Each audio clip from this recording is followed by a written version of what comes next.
I got a DM from James Charles, but I don't want to open it. I'm scared. Oh, no. I'm just like, ugh, this is bad. Oh, I'm this is scared. good. Oh, it's bad.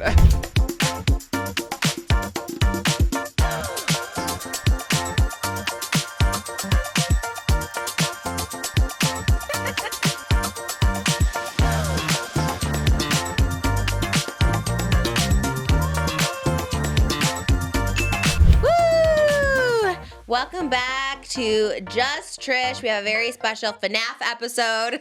Just a couple months late. Can't wait to meet you. Everyone do it. Tonight, the animatronic family. We open real soon.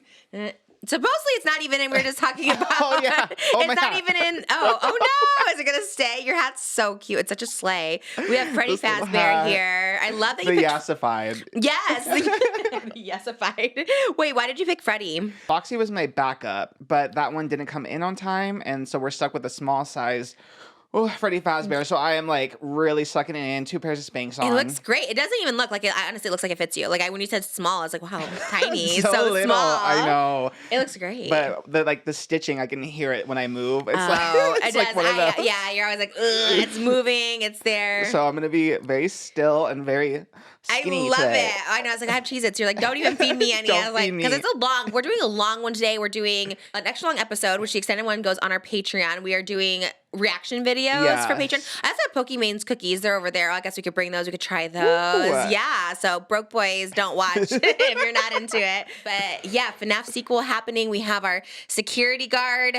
We watched the movie. Moses watched the movie for the first time last night. I fell asleep in the love. Oh yes. Oh wow. Okay, Hot Topic slay. You look cool in it. How do you feel? Good. It's my favorite place to shop. Hot Topic? Oh, okay. They have all the FNAF merch. They have it. We watched the movie last night again, and I just love it so. Okay, well, first of all, let's just get okay. We're going to go back to that, the FNAF and the movie we watched last night. Before we do, shout out to our patrons. Okay, so we're on Patreon officially. Woo!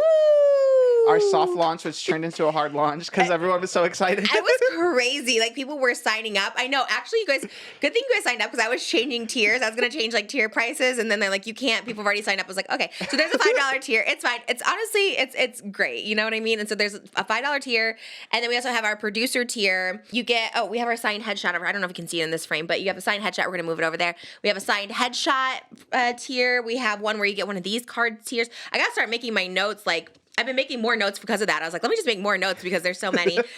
And shout out to our producers, David, Jessica, Quincy, Quantify Media, which I feel like is just a promotion for their media company, but I love it. Mickey, Devs, Amelia, Elizabeth, Tess, Hi with 5 eyes, Abdullah, Aiden, Ness, and Jess. And then I have Abby crossed out because she declined. Hers got declined or something. No. Sorry, Abby. I don't know. Is that bad to say? I mean, it's not. Don't worry. I've gotten my card declined. It happens. It just happens. I get my card declined sometimes at Burger King because I don't know. I don't transfer the money. That's all. Oh, we have a bank account. Do you know about that? Okay. Which you have some insight on. We have some good. I knew this was going to come. When I heard about the Emma Chamberlain bank account thing, I literally was like, I need to ask Oscar about this too, because people called her out of touch, but I was like, wait, I know someone who also. I knew it. I knew that was going to come around. I have a bunch of Emma Chamberlain notes. Patreon.com/JustTrish. We do extended cuts, so we put up like one about Michaela. We put one about TikTok hoodie drama. You get to see the long version of the podcast because we actually end up going for 3.5 hours, and you guys see a 2.5 hour version. And we're doing bonus videos on there. And I asked my producers what you guys want to see. I have one hot topic comes from our producer today. So shout out to Patreons and our patrons and all that stuff like that, because who needs sponsors when you've got patrons? And that's true. Y'all are really like, oh my God, so supportive. Like that fact that you guys already found it, the soft launch turned to the hard launch. Like it's amazing because my original Patreon was like 18 plus. We had to get rid of that obviously because whatever. So it's all ages. Everything's good. Check it out. Top of the show. But yeah, last night we watched Five Nights at Freddy, which we started watching Hunger Games first. I saw that on your story. I was very excited. Yeah. But I was concerned because you started with the first one. I was like, they're not going to like the first one. I already knew it. How would we start with the second? Because you said you liked the second. And Moses was like, oh, he said the second. But how in the world would I know what's going on in the second? Because you know what happens in the first. They enter the Hunger Games. Jennifer Lawrence, Josh Hutcherson win. And Spoiler alert! Spoiler alert! Even Moses was like, oh, you spoiled it for me, so we don't need to finish watching it. Oh my gosh. Okay, spoiler alert. Go ahead. And that's that. And then the second one happens. What's the second one? It's like the All-Star season. You Okay, know. Escape the Night. Yeah. Not the All-Star season. Love that. Yeah, so they go in again, but that one, the stakes are higher. It's like the effects are better. It's like bigger budget. It's like it's glam. Do they that do one's that? everything. First of all, the first one was kind of glam. We got to the part. Okay, at first it was horrible. Like it was like that dystopia. I was like, is this in the past? Is this in the future? I don't know. It was like the one where they're all like begging. They can't eat. They're all hungry. Which I'm like, oh my god, is this why they call it the Hunger Games? Like, is that why? Yeah. Wait, actually, no. Because you have to, they have to like enter the Hunger Games to get more food. Like you put your name in there more, and the more you enter it, the more food they give you. No way. Yeah. Oh, is that why her boyfriend was like, oh, I'm in there 42 times? I'm like, are you 42 years old? I thought you just did it like every year. No, they like put you in once every year, like as you get older. But then if you need more food for your family, you can put your name in the lottery more times. Oh my god, that's literally why it's called the Hunger Games? Yeah. Okay, but what are they competing for? Like why does only one survive? It's so the capital. Like I don't get that at all. I was like, why are we even doing I this? think the Hunger Games movies just turned like 10 years old or something, but that makes sense. Which, by the way, weirdly, we watched Five Nights at Freddy and Hunger Games back to back. The kid looks the same age. Josh Hutcherson? Yeah, okay, he's just aging not aging very well. Yes. Yeah, that's the first thing he said when he saw him in the Five Nights at Freddy. He's like, oh, he looks the same. I'm like, know. 10 years. And I think it's more. I want to say it's like 12 years difference or something. See, I want to say. Yeah, you might be right. Yeah, I don't know. But the government is trying to control all the other districts. So the Hunger Games were invented to kind of control them because it's like a power thing. Like we can take away your kids and make them fight to the death. So, But you're not taking away that many people. You're only taking away, what, like 11 people? 12 districts oh, to I see. each. Times two. Okay. Yeah, that doesn't seem like that crazy. Like think about like here in the United States, if they take someone from each state, 2 people from each state, you're not losing that many people. 100 kids, children. I mean, the kids is wild, and to me, that's what I don't like about these movies. Just right off, I've only seen again like the first 10 minutes. No, we watched about 30 minutes of the first one, and I'm just like, I don't like that's like kids. You know what I mean? Like, why? Why is it kids? That's the point, because like that would make the most effect. Like, Oh yeah, that's kind of wild, I guess. I did like when they got to the fancy place. Of course. Yeah, that was cute. Lenny Kravitz came in right away, and I was like, Moses literally turns to me, he's like, Lenny. I was like, I know, I see him. But I love that, that's what I was waiting for. And they did have a sleigh outfits, like the ones where they were like on fire. Like that was slay. Did she get pregnant? I remember a scene where she's like, she's the baby, pregnant. yeah. No, it's like it's a gag. That's parts for show, and Okay. there's no victor. There's no winner in the second in Catching Fire. Well, how does she get out? That's for you to find out when you watch the film. Okay, we can watch the second one because I thought she got pregnant. I just spoiled the second one. I was like, oh, I think she gets pregnant. And that's how they like get out of it or whatever. But that's not the twist. No. Okay, well we can look. Here's the thing: we can try the second one because the first one he said he watched the first one too. So I was like, okay, I'm kind of over it. Does PETA die ever? No, but he does get held captive. By who? The president. Oh. Well, then it's not fair once the government starts coming in. The and whole thing is about the government. Oh, okay. Well, then that's not fair. You can't compete against the system, the machine. That's the whole point. Welcome to the. Oh my gosh. Welcome to the Hunger Games. I would love to be that woman though, the one that came out and she's like, "Welcome to me, the odds you have in your face." I was like, "Oh, I'd be that lady." She kind of You slayed. almost look like that now. Oh yeah. Because the fashion over there was so weird to me, but it was very colorful. Like each Cartoony. person was a color. Yeah, that's what I didn't understand. I was like asking him, like, okay, so she's futuristic, but they're like dystopian. They're like in the past. Am I using that word right? I don't even know if dystopian No, you is. got it. Okay. Yeah. Is that the past? Dystopian? Dystopian's like a Oh. dystopian future. Okay. Yeah. But it's like they're just poor, and poor looks the same in any exactly. time. Oh, is that it? They're just okay. I was like so confused. I was like, this Yeah. looks high tech at the same time. They hoard all the money, so they're all rich in the capital, but I they don't see. distribute the wealth. Interesting. I feel like maybe that's a commentary on something on our Tea. I don't know. I have no idea actually. Don't come for me. I was just trying to figure out who George Santa was the other day. I was like, knew it. oh my god. And then someone's like, oh, he looks like Oscar. I was like, he does not look like It's the glasses. I saw that too. They're like Oscar's evil twin. I was like, I knew it was coming because anyone with glasses, they say is me. And dark hair. Yes. Everyone was saying we need George Santos on the podcast. And I'm like, who is it? Literally, when I see everyone, okay, PETA, shout out. Oh, speaking of PETA, shout out PETA on TikTok. She did the list last time, and she was like super. She made a second list, and the top was George Santos. And then I saw on Twitter, like there was a viral tweet that had like 4 million. And I said, oh my god, George Santos needs to go on Just Trish. And I'm like, why? First of all, is he gay? Is he out? Yeah.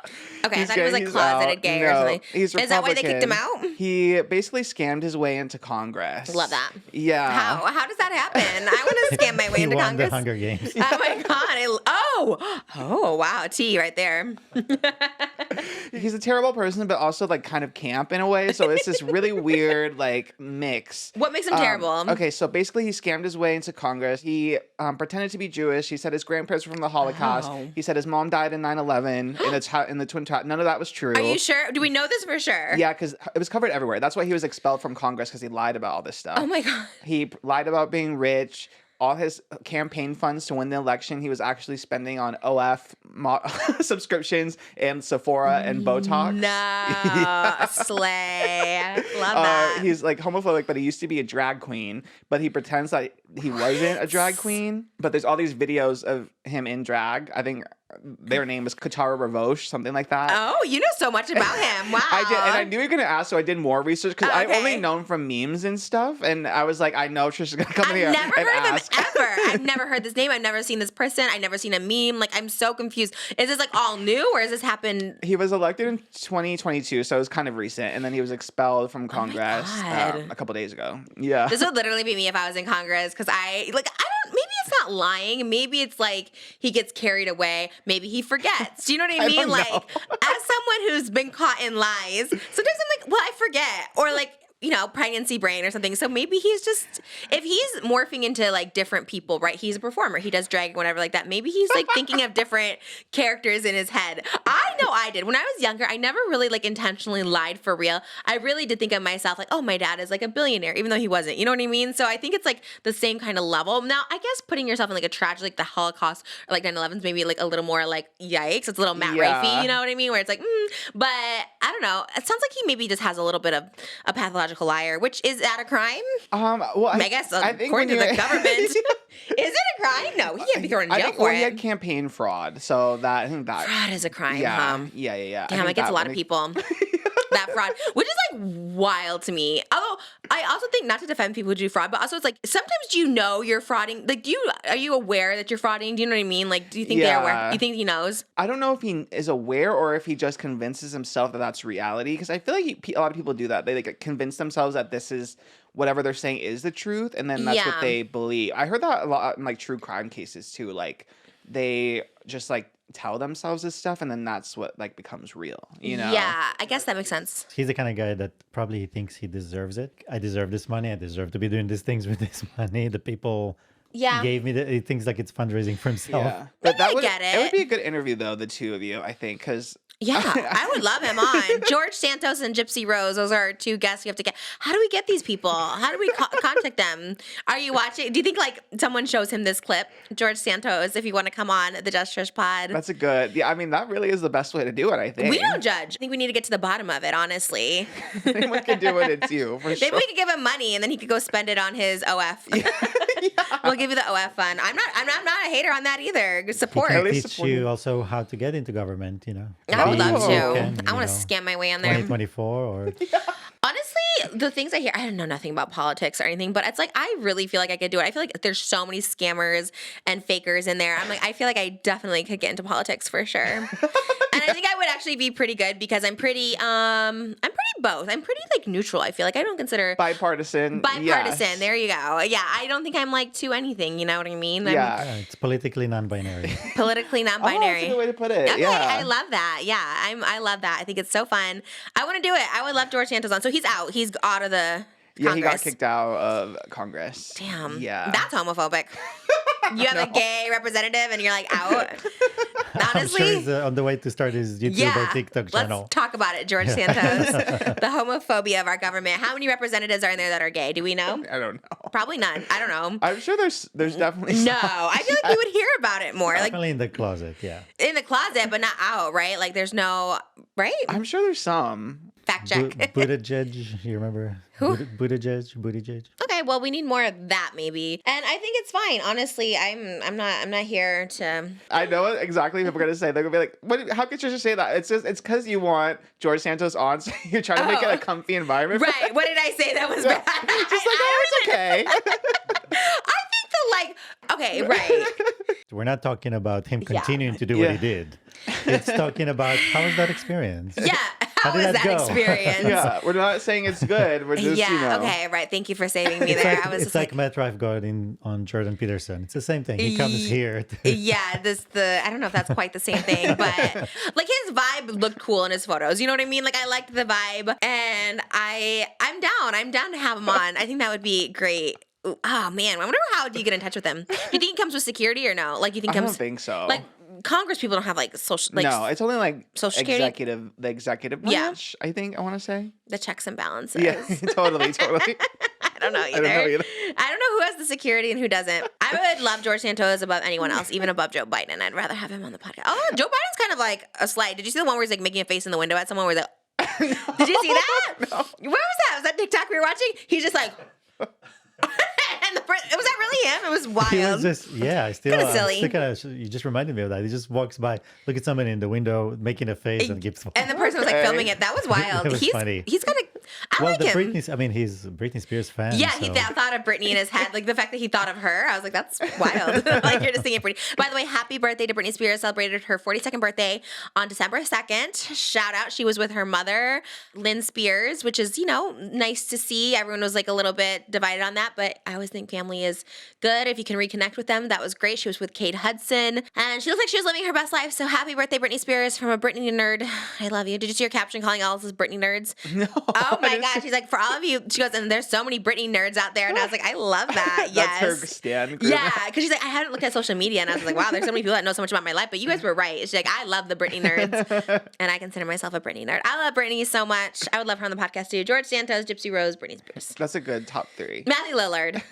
Oh yeah. I love him so much. I don't think Moses realized like the iconicness of him, because I'm like, did you love the end? Because I fell asleep at the end. I'm like, did you love the end? He's like, he was in it for like 2 minutes. I'm like, but he's so good and so iconic, and I know he's gonna be back for the sequel. By the way, I would love to be in the sequel because all the YouTubers are in it. I rewatched it again. I only recognized Matt Pat this time. Who were the other ones you said? I forget the taxi driver. Oh, he and was. then Markiplier was supposed to be. Oh, in but it. he wasn't. I wonder who he was supposed to be. But he was supposed to be the security guard. Wait, the main? In the beginning, the one that died. Oh, okay. They should have had him be a cameo. I thought maybe that person was a cameo too. Because when we saw it in theaters, I missed the first like 15 minutes, so I didn't see that part. So then when we watched it again at home, I was like, oh, I didn't see that part.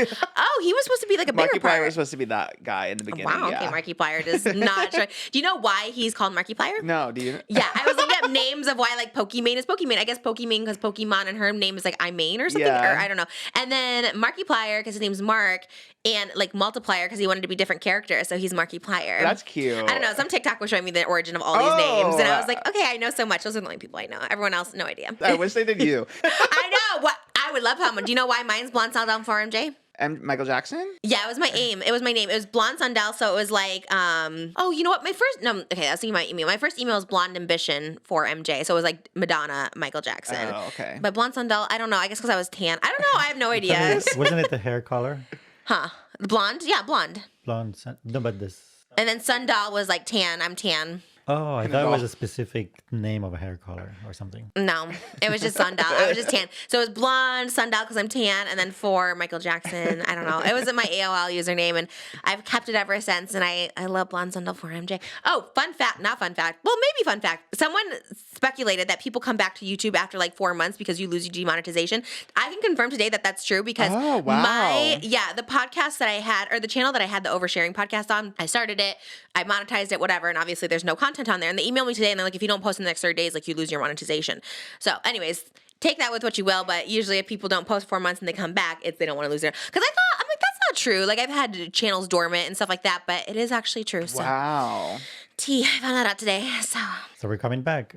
No, definitely not. Well, I guess we could do a different version of it. I don't know what that would be, but we'll figure it out. Yeah, they officially announced the Five Nights at Freddy's sequel. They officially announced the Thanksgiving 2 sequel that got greenlit for a sequel. So I was very excited. I'm like, maybe I'll be in the sequel. Maybe, hopefully. I would love to. I really do love Five Nights at Freddy. I think people think I'm a poser online because I never talked about it. They're like, oh, you don't know the lore. You don't know all. But I know enough of it now. You know what I mean? Yeah. I get it. I watched the movie, bought the merch. What else do they want from us? Like, seriously. I have the books. Yeah. Oh, like, you do? Yeah, I have all the books. I haven't read them yet, but I own them. Wait, are they thick? Are they They're like Harry tiny. Potter? They're like little kid books, but Oh, okay. I'm still gonna read. Where'd I want you to know get the lore. them? Target. You're actually so easy to buy presents for because now when I see stuff, I was like, oh, like you're the only person in my life that likes things and like, you know, pop culture. So when I see something, I'm Oh my like, God. this is Oscar, you know? So So they're actually so easy to buy You're for. also very easy to buy for too. Really? Yes, You think so? Yeah, I already yours is in the works. I'm so excited. I hope it's ready in time because it's like a one of a kind Oh my custom thing. gosh. I'm very excited. Wow, okay. I'm so Well, excited. I did get you a little something. Usually I get no gifts, like I said, I usually just bonuses, but I'll do both because I was like, well, you know, bonuses are funner. But I was like, I saw something so cute and I was like, oh, I gotta get this. It's so neat. So I don't know, maybe you'll hate it, but we'll see. Also, this giant polyester. How have we not addressed it yet? That's like I know, right? Because we were gonna move this to put the headshot in the middle. We actually talked about this last episode, but it just came in now. But we have actually all my covers, but we never show them before. They usually just get hung up. So this is the polyester. This is the one that really did slay so hard because they did the hair and makeup. They got a stylist. They did like a whole set with lighting. They really slayed. You can still get it, I think. I think it's available till December 11th at polyesterzine.com if you want to get the print. It's their whole 2023 issue, and I'm the cover, so check it out. It's really cool, and I believe it supports something. I don't know. It says it on the website. It does say, like, all proceeds go to something, which we love to do. Gosh, I really should probably know, but there it is. Cover girl. I have another cover shoot this Friday. I'm busy every day this week, so, you know, just booked and busy. Shout out to polyester. Can't wait for my next one. My next one's a big one. My next one's a really big. This is big, but the next one's a big one, too. you've had like a shoot every month, basically, right? I know. And this is a holiday one, so it's going to come out before Christmas. So I'm very excited about all of God. it. Anyways, there's that. Do we want to, or I can keep it. I can keep it up. Is it easy? Oh. Do it. You really love promoting it. It's a hot topic. I wish we got This is sponsored. fun. I know. These are the signed headshots you get when you join. Each month we'll have a different headshot for you. I love so many people join this tier. It made me really happy because I've been talking about them for so long. And the fact that people wanted this, I was like, wow, thank you. And you also support the show. You keep it going. Like I said, who needs sponsors when you got patrons? And our first like Patreon exclusive video besides the extended podcast is I was editing the little reaction video and I'm so excited for us to react to it. Oh, okay. I thought you were editing. I'm like, did we film it already? You said I was editing it. I was like, when did we film it? The video for us to react Oh to. my God, do we say or do Yeah, we we not can say want what to it is. Okay. It's just reacting to all our interviews throughout the years. And I made a little compilation. Oh my God, that's going to be so cute. It's wild. Oh, I can't Oh my wait. God. That's going to be crazy. I don't think I even watch it because I never watch things when they come out. I never don't- want to look. So. Same. I don't watch any of my old Oh, stuff. I It was can't wild to see wait. it. Do you have our very first one Yeah. at Access? Yeah. Oh my God, I can't wait to watch it. Oh my God, I'm so excited for I that know, it's actually. so Okay, fun. I love a reaction video. I just never knew how to edit. Like how to get the video in the thing. Yeah. One time I had Moses reacting to my Christmas music videos and we just put it on the TV behind us and I started and stopped it because I'm like, I don't know how people edit the things in. It's so complicated. Oh my God. By the way, that's a good segue. Oscar has a full-time job. Everyone's like, Oscar needs to be in the guest episodes. Oscar needs to do this. If it was up to me, Oscar would be here every single day. Okay, we wanted him full-time, all this stuff like that. He's like, has a job that he loves, that's full-time, that he doesn't want to leave. We asked him, okay, everyone needs to chill. Everyone's Oscar needs to be in this. Oscar They're needs so to be this. adamant about it. Like it's Really? so Yeah. rude that you guys won't have No. it on the Yeah. guest episode. You're so rude. Like, and we're like, guys, it's not up to us. I would the have him guy's here all the busy. time. Yeah, I literally want him here. I was like, should we do 2 hot topics a week? And he's like, I'm just busy. So if it was up to me, it'd be like every day, all day. But Oscar has a full-time job that he and likes. I think it's good because it's like it's not too much of me, and then you're like in your element with the interviews. Even editing it, sometimes it's hard to like get a cut in because it's just like flows and there's It is no, like, talking. Yeah, I know. I just did a podcast last week with two hosts, and it's just, I don't know. There's always just one you're gonna talk to more. I don't know. It's just me. I don't know. People talking too much is like a lot. I don't know. It's a thing. Okay. More power to you if you can listen to. I think maybe it's just me. It's like I can't listen to music and talk at the same time. Like when I get glam, I never have music on, and I'm sure people were like my new glam people are always just like, it's so quiet in here. I'm like, yeah, I can't concentrate. Like if you're talking and the music's on, like I can't. Speaking of music, Spotify Wrapped. Oh, I have a Spotify Wrapped. I mean, first of all, we were in a lot of people's Wrapped, which is sweet Yes. too. Oh my God. They sent that and I had no idea what that meant. They're like, here's you guys on. I'm like, what? And then I realized what it was. I know. We were in the top for It was so many crazy. people. I know. We charted almost every week since the show came out, which is kind of Which is crazy. What does Yeah. that mean? Like in the comedy podcast we charted or overall podcast? I or- think overall, like the overall chart. Yeah, Oh this my is overall. This is God. not just comedy. Oh my Especially God. because we had so many issues with Oh, Spotify yeah, because like wasn't our working half episodes the are time. so long. We probably would be number one because Yeah. it just wasn't working. Everyone's like, and then I'd go and it wouldn't work. So that's very impressive. I know. Wow, shout out to us. Oh my That's God. wild. For literally just doing this, 4 months? I mean, it's crazy. I know. It's actually insane. I know. I was thinking about like we just started in July and it's like we've been doing so much. And it feels Just doing like this. it feels like so long, but It does. yeah.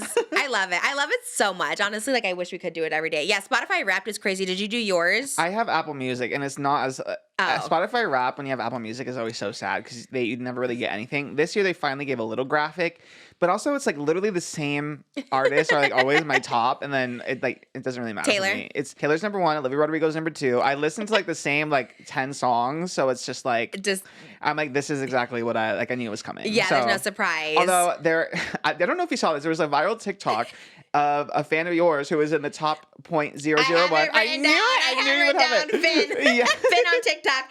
Listen to I Love You Jesus 7,000 Yes. times. 119,000 minutes and 82 days nonstop. Isn't that wild? I had like 3.5. What is happening, first of all? Like, they're not listening to it that much. And there was another person, Felipe Bites, I think. Oh. They were a little bit less. They had almost 40,000 total minutes to I Love You, Jesus. So, What? And everyone commented on, I saw that one first, and everyone was commenting, who could possibly have beaten you? Like, who could have listened to I Love You, Jesus more? And then that kid popped out. I'm so confused. How? What does that mean? It's just like nonstop playing for They them? just love it. They're streaming. I'm gonna tell you, it is the weirdest year. Moses can attest to this. Like, so many people were like calling me, like private companies, even like big companies like Symphonic, all these things like that, were calling to like buy this song. First, they like offered the whole catalog, and I was just like, no, like it's not my. And then they're like, I Love You, Jesus. We'll pay the same amount for just that song. And I was like, this is so odd. But then that makes sense. I guess they see the They streams. See, yeah, they see the statistics. But why so they this know. year? That song came out 2017. Like, why is it this year? I think maybe because I Love You, Moses. I don't think that's on anyone's Spotify Rap. It's so bizarre. It's so weird to me. I think Terry Joe definitely had something to do with it too. Oh, he did. Yeah, he And streamed then, it. it's also it's such a good song. Like the production is it like withstands the test of time. Production is timeless. The lyrics are timeless. The message is timeless. Isn't that an original? Like a completely original? Yes, complete original. No writer with me, and I think that's why it's so chaotic because I don't know how to like write a structured song. So I have like just like little verses here, and they're really long and all that stuff like that. So oh wow, I can't believe it. 100% an original. I was like, wow, thank you. Yeah, it is a great song, but I'm always like so shook. But yeah, people literally, I think I got up to like a $500,000 offer for that one song, and I was like, I don't know, it's like my baby. What are they gonna do with it? Put it in like the next Five Nights at Freddy, and then I'm not in it. You gotta wait like Kate Bush did with Stranger Things. Oh yeah. She made millions and millions of dollars. 30 years. Like later, yeah. Because the Chucky on Netflix always uses it too, then their little TikToks, and I'm always like, oh, can you put this on your TV show or something? I don't know. It's cool. Honestly, all my money from streaming music, I used to never make any. I would probably make like maybe $5,000 a year off my music, which is, to put it in perspective, I spent $10 million on music, so it's really nothing. And then this year, I finally was making money back, and I was so shocked. So I guess it's all those people streaming I Love You, Jesus. Thank you. That's wild. I don't understand it. I don't get it. There's no way they're listening to 82 days nonstop. Like, what does that mean? Well, it's throughout the year, so it Right. accumulates. So it doesn't have to be like nonstop on repeat. But yeah, but people even go back to it. so, like they're just in the car in their room, just Listening to why not? It That's makes wild. sense. I mean, if you like I used to go to sleep with the same playlist. Yeah. So it makes sense. Like every day, every night, they have the same Oh my playlist. God. And that's like basically a third of the year. I love it. Thank you so much. Stream and download. I Love You, Jesus. I have iTunes still. I'm like buying songs and stuff like that. So I literally don't know if I have a rap. I literally pay $1.29 for like all my favorite like weekend songs and stuff like that. I don't Oh know. my God. Yeah, I don't know how Spotify works. I don't know how any of those things work. But thank you for that. Appreciate it. And I guess I do make money that way, which is cool. I never made money off music, so I love that. I saw that and I was like, wow, thank you so much. That was so exciting. I saw the Spotify Wrap, and thank you guys for putting Just Trish on Spotify Wrap too. That's so cool. That's so cool. Like people are just listening to it, not even to me. I'm like, oh, it's the visuals people like, but I guess people are just listening. I know. I forget sometimes. I'm like, oh yeah, people just like listen. Because if you're at work or studying Or driving. Driving. So it just makes more sense because you don't have the same ad breaks and stuff like Yeah. that. So That and you can sounds- pause it and play it in the background of other apps. I feel like it's would be chaotic just like listening to us because like it's one thing to like see the back and forth, but then just like listening, it's like, oh my God, just like pick a topic. You know what I mean? Because sometimes, especially at the beginning, I feel like we have like so much to talk about and say. And we're so excited. Yeah, we and then like, it's go. like, oh, boom, boom, boom, boom, boom. But yeah, shout out to all the listeners. It's super cool. I can't believe it. I know. I love this job so much. It's so much fun. So Me too. yay! I love it. I love you guys. I love, and I love everyone that you love Oscar so much. But he isn't busy. Okay, damn. A little bit. And people just be acting like, oh, this is like we're trying. All right, we're trying. Also, I found out this weekend. if you're fatty out there and if you can't be covered by a bath towel, get a bath sheet. Oh, yeah. Have you tried these? Yeah, Do you know of these? course. Do you have bath sheets? Yes, you feel so small. Oh, okay, because we had like these really large ones. I'm like, these are so great. And then like all the other ones were so little, like they literally didn't fit around my body. And I you was like, can't what the tie hell? them. That's always, I know, it's so triggering. triggering. Bath sheets are the way to go. Anyways, that's not a hot topic. I just wanted to put that out there. Because once I discovered that, I was like, that's a little triggering that it's a bath sheet. I mean, you could just call it a towel, an extra large towel or something like that. But it's a bath sheet, not a bath mat, because I ordered a bath mat first, and that's for the floor. Oh, no, your little hat. I want to faint. The hat's iconic. You got to keep it. Oh, my God. But don't get the bath mat, get the bath sheet. And we've been ordering so many bath sheets. All the boxes that have been coming, I keep telling Moses, I'm like, it's a bath sheet coming. Don't think it's something for me, like a purse. Open it. We got some Ralph Lauren's one, and we got Four Seasons coming, and they're beautiful. They're wonderful. I even wrap Malibu in the big bath sheet because she just likes to be cozy after her bath and everything like that. Are you taking a picture? Okay, I'm maybe the only person that will. Yeah. What? The framed photo, the squares in it line up perfectly with the squares behind it. Oh, And it's so amazing okay. for somebody like me. That's the that mind of an artist. Yeah, Yeah. definitely. I was no, like, but what? it happened in an accident. So Wow, it's like look at your like accidental winning the perfection. Okay, yeah, that's great, babe. You I did take so a picture of good. it. Okay. I'm sorry, taking a picture. People on the wide angle will see it. Okay, we love the wide angle. Is that where I look small? Shout out to Moses lining up the squares. Did you see Zac Efron in the new Iron Claw pics? Oh, yeah, and his little undies. And Jeremy Allen White and who's the other one? Well, I can't even read my own handwriting. Hamas Dickinson? I don't know the other guy. Harris. It looks like Hams. Look, does not look like Hams. It's double R. Harris Dickinson. What a name, Harris Dickinson. By the way, everyone coming for Zac Efron's looks. Okay, I know we talked about this already. He's had accidents. He looks good. Like why? Yes, he looks different, but to me, I think he looks hot. Yeah, he still looks really good. His body is like so amazing. Amazing. Especially in this movie. He looks like, and his jaw looks, I think he looks good. Like, I know he looks different, but why do people hate on him so much? Like, for what? Like, I think it's just literally just because it looks so different. And a lot of people originally just thought it was a lot of like fillers and stuff, I think, or that he did too much work. But then when you hear the story that he almost died, it's like kind of tragic. Then, yeah, like give him a break. What is that movie even about? I want to see it. It's a biopic about wrestlers. Oh, so you won't see it because you hate biopics. No. I'd watch it. Those pictures they put out, I'm like, they look so good. I don't know who any of those other people are either, but I'm like, they look good. Jeremy Allen White. You don't know What's him? he from? He's from the show The Bear on Hulu. Oh, everyone talks about it. Is that good? Is that about cocaine? No, that's Cocaine Bear. Oh. Is there two separate ones? Okay, because I was like, wait, okay. So there's the bear and there's Cocaine Bear. What's the bear about? No relation. The bear And is you like are a a bear metaphor. today. That's Okay.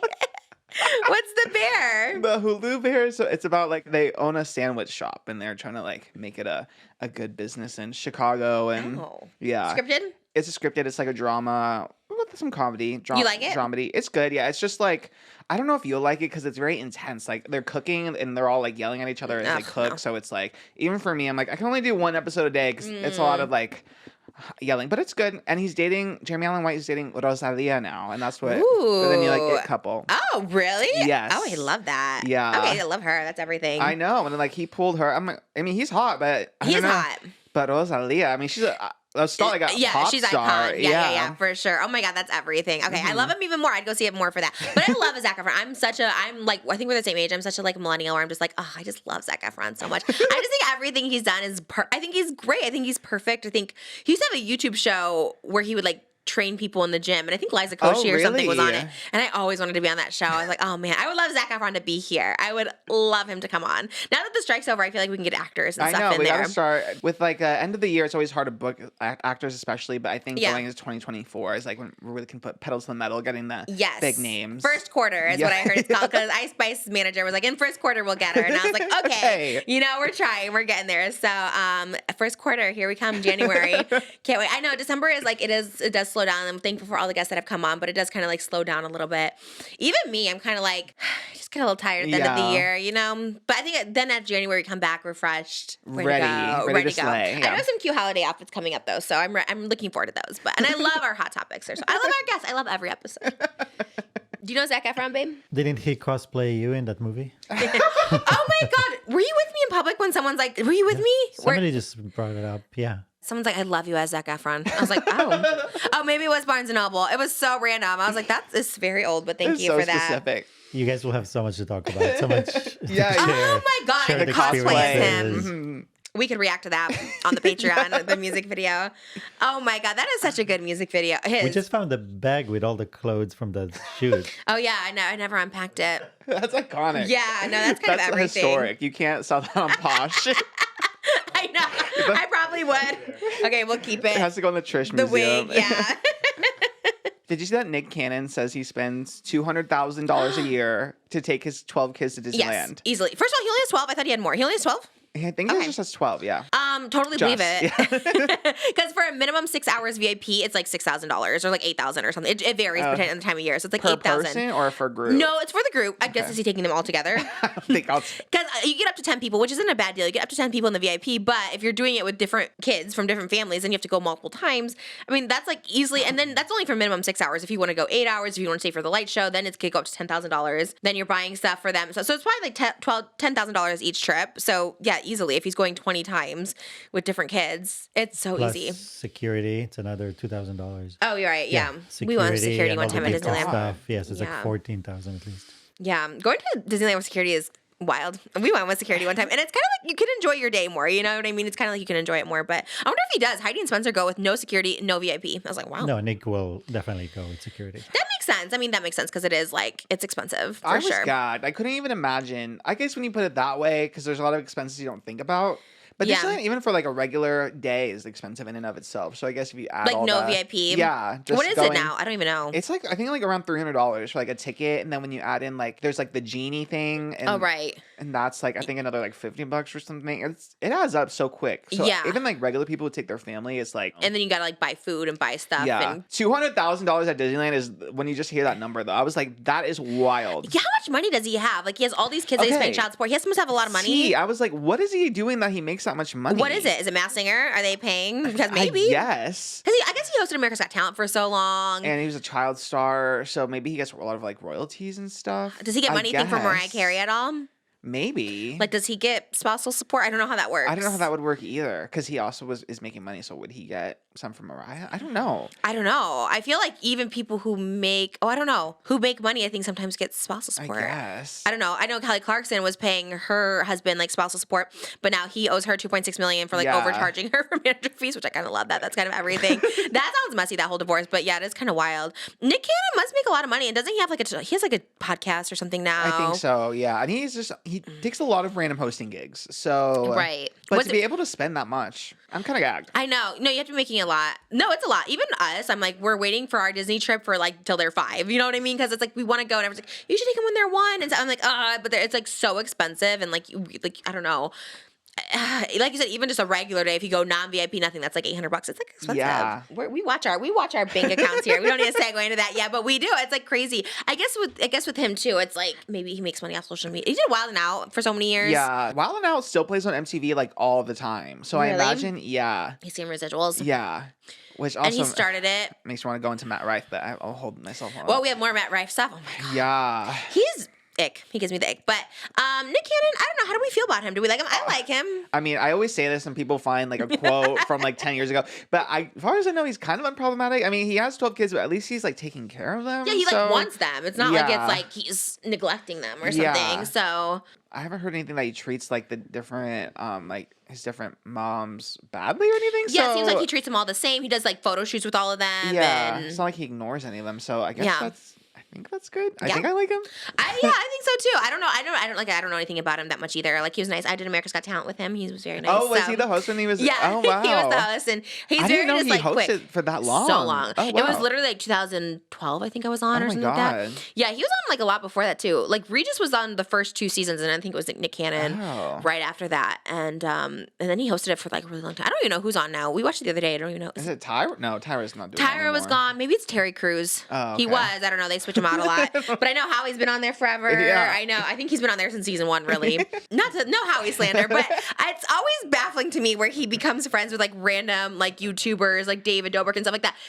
Because I'm like, you're Howie Mandel. Like, you're pretty iconic. Like, it's always bizarre when he wants to be friends with like YouTubers and stuff. I don't know. I know. And also doing the podcast, like again, it's not like I see clips, I watch it, whatever. But it's like odd he does a podcast because I'm like, you're on America's Got Talent, like the #1 show in like the whole world, and you have been for like the past 20 years. Like why are you doing a podcast? I guess he's just like wants things to do, and doesn't he do the podcast with his daughter? Maybe his daughter like suing it too. I guess gives her something to do. Okay, I guess that makes sense. I'm guessing. Yeah.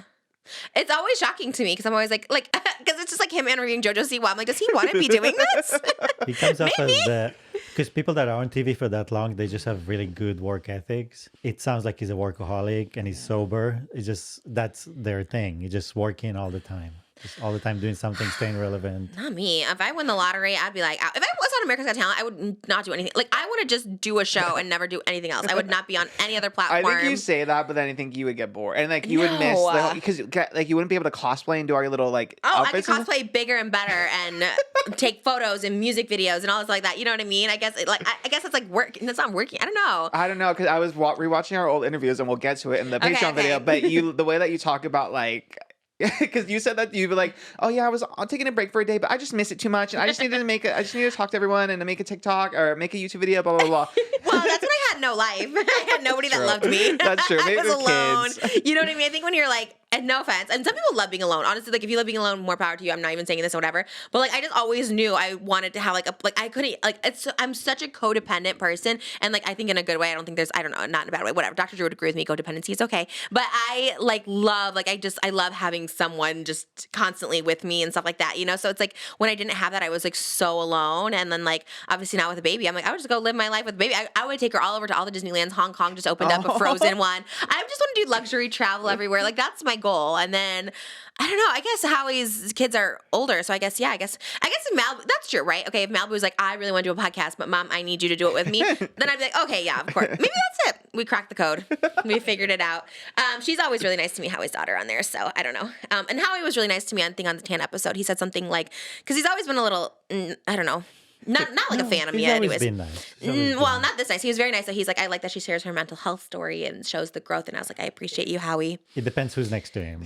Yeah, for sure. Yeah, because like when I was with like David and stuff in that group, like he didn't care. America's Got Talent, he definitely didn't care for me. So, anyways, shout out Howie Mandel and his podcast. What's it called? Is it just called the Howie Mandel Podcast? I think it has a name because I saw when Tana was on it. His thumbnails are crazier than ours, so that's always. Yeah, who does his titles and stuff like that? That's wild.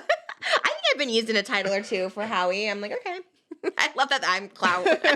No one's ever used my name for views. So. It is funny because like sometimes we talk about things and I'll like not know that it's like anything, and then it's always the next day spill chest cheese spill. Everyone's like, Trisha says this on our podcast. Spill Sesh, we like talk about her videos and then she talks about us and her. It just becomes like a full circle Spill Sesh thing. I know. The next day it's like Trisha. The Shane one always. Oh, Trisha talks about Shane. I'm like, oh my god, don't hold me to it, anybody. Everyone's like, don't go back to them. I didn't say I was. I was just trying to be nice. I'm trying to be new Trish, trying to think of something. Howie Mandel does stuff as a podcast. That took me a long time to figure out.